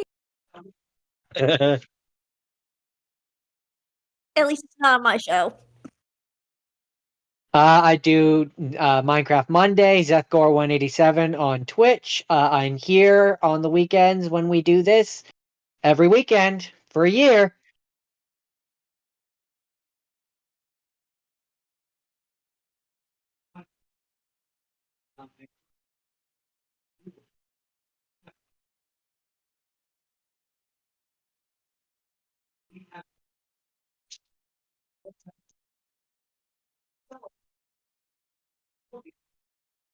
You you pay the right price, I will sell plenty of things.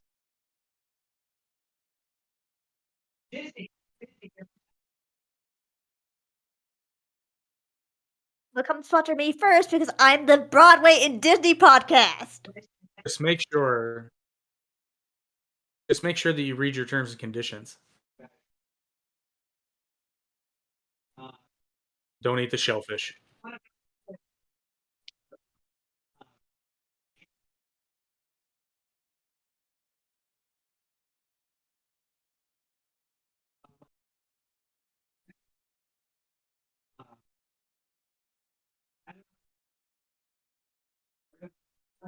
Mm-mm.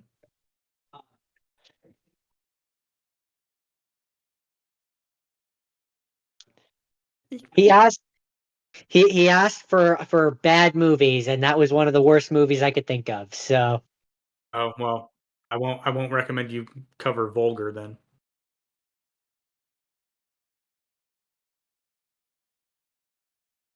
It does, but to be fair, you don't see that much of it.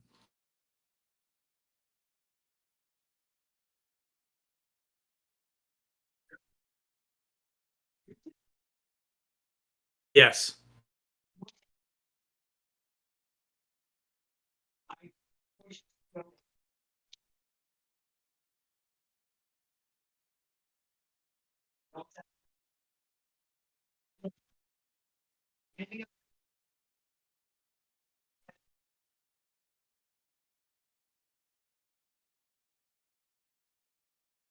Yeah, pretty much.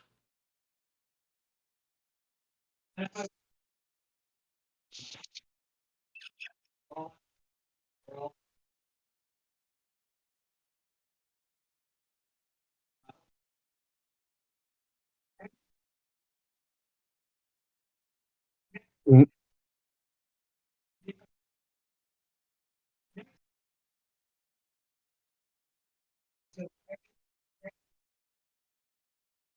That's the theme, because Jordan says so.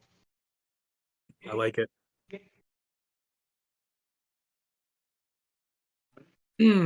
Because Jordan says so.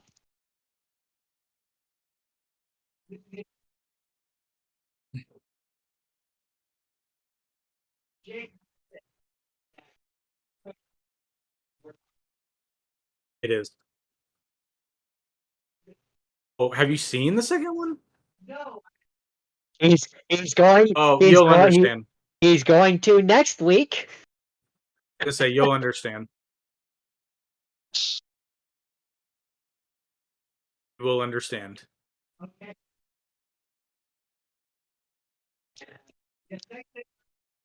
This is exciting.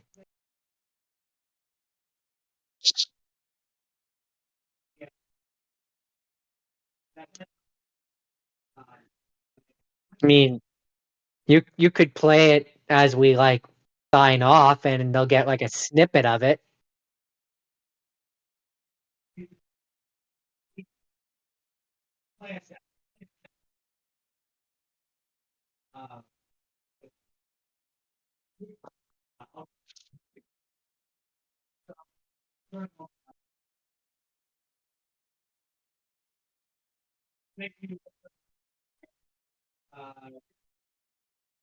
Bye. See ya. Sunday Then he do it. morning, sun shines bright.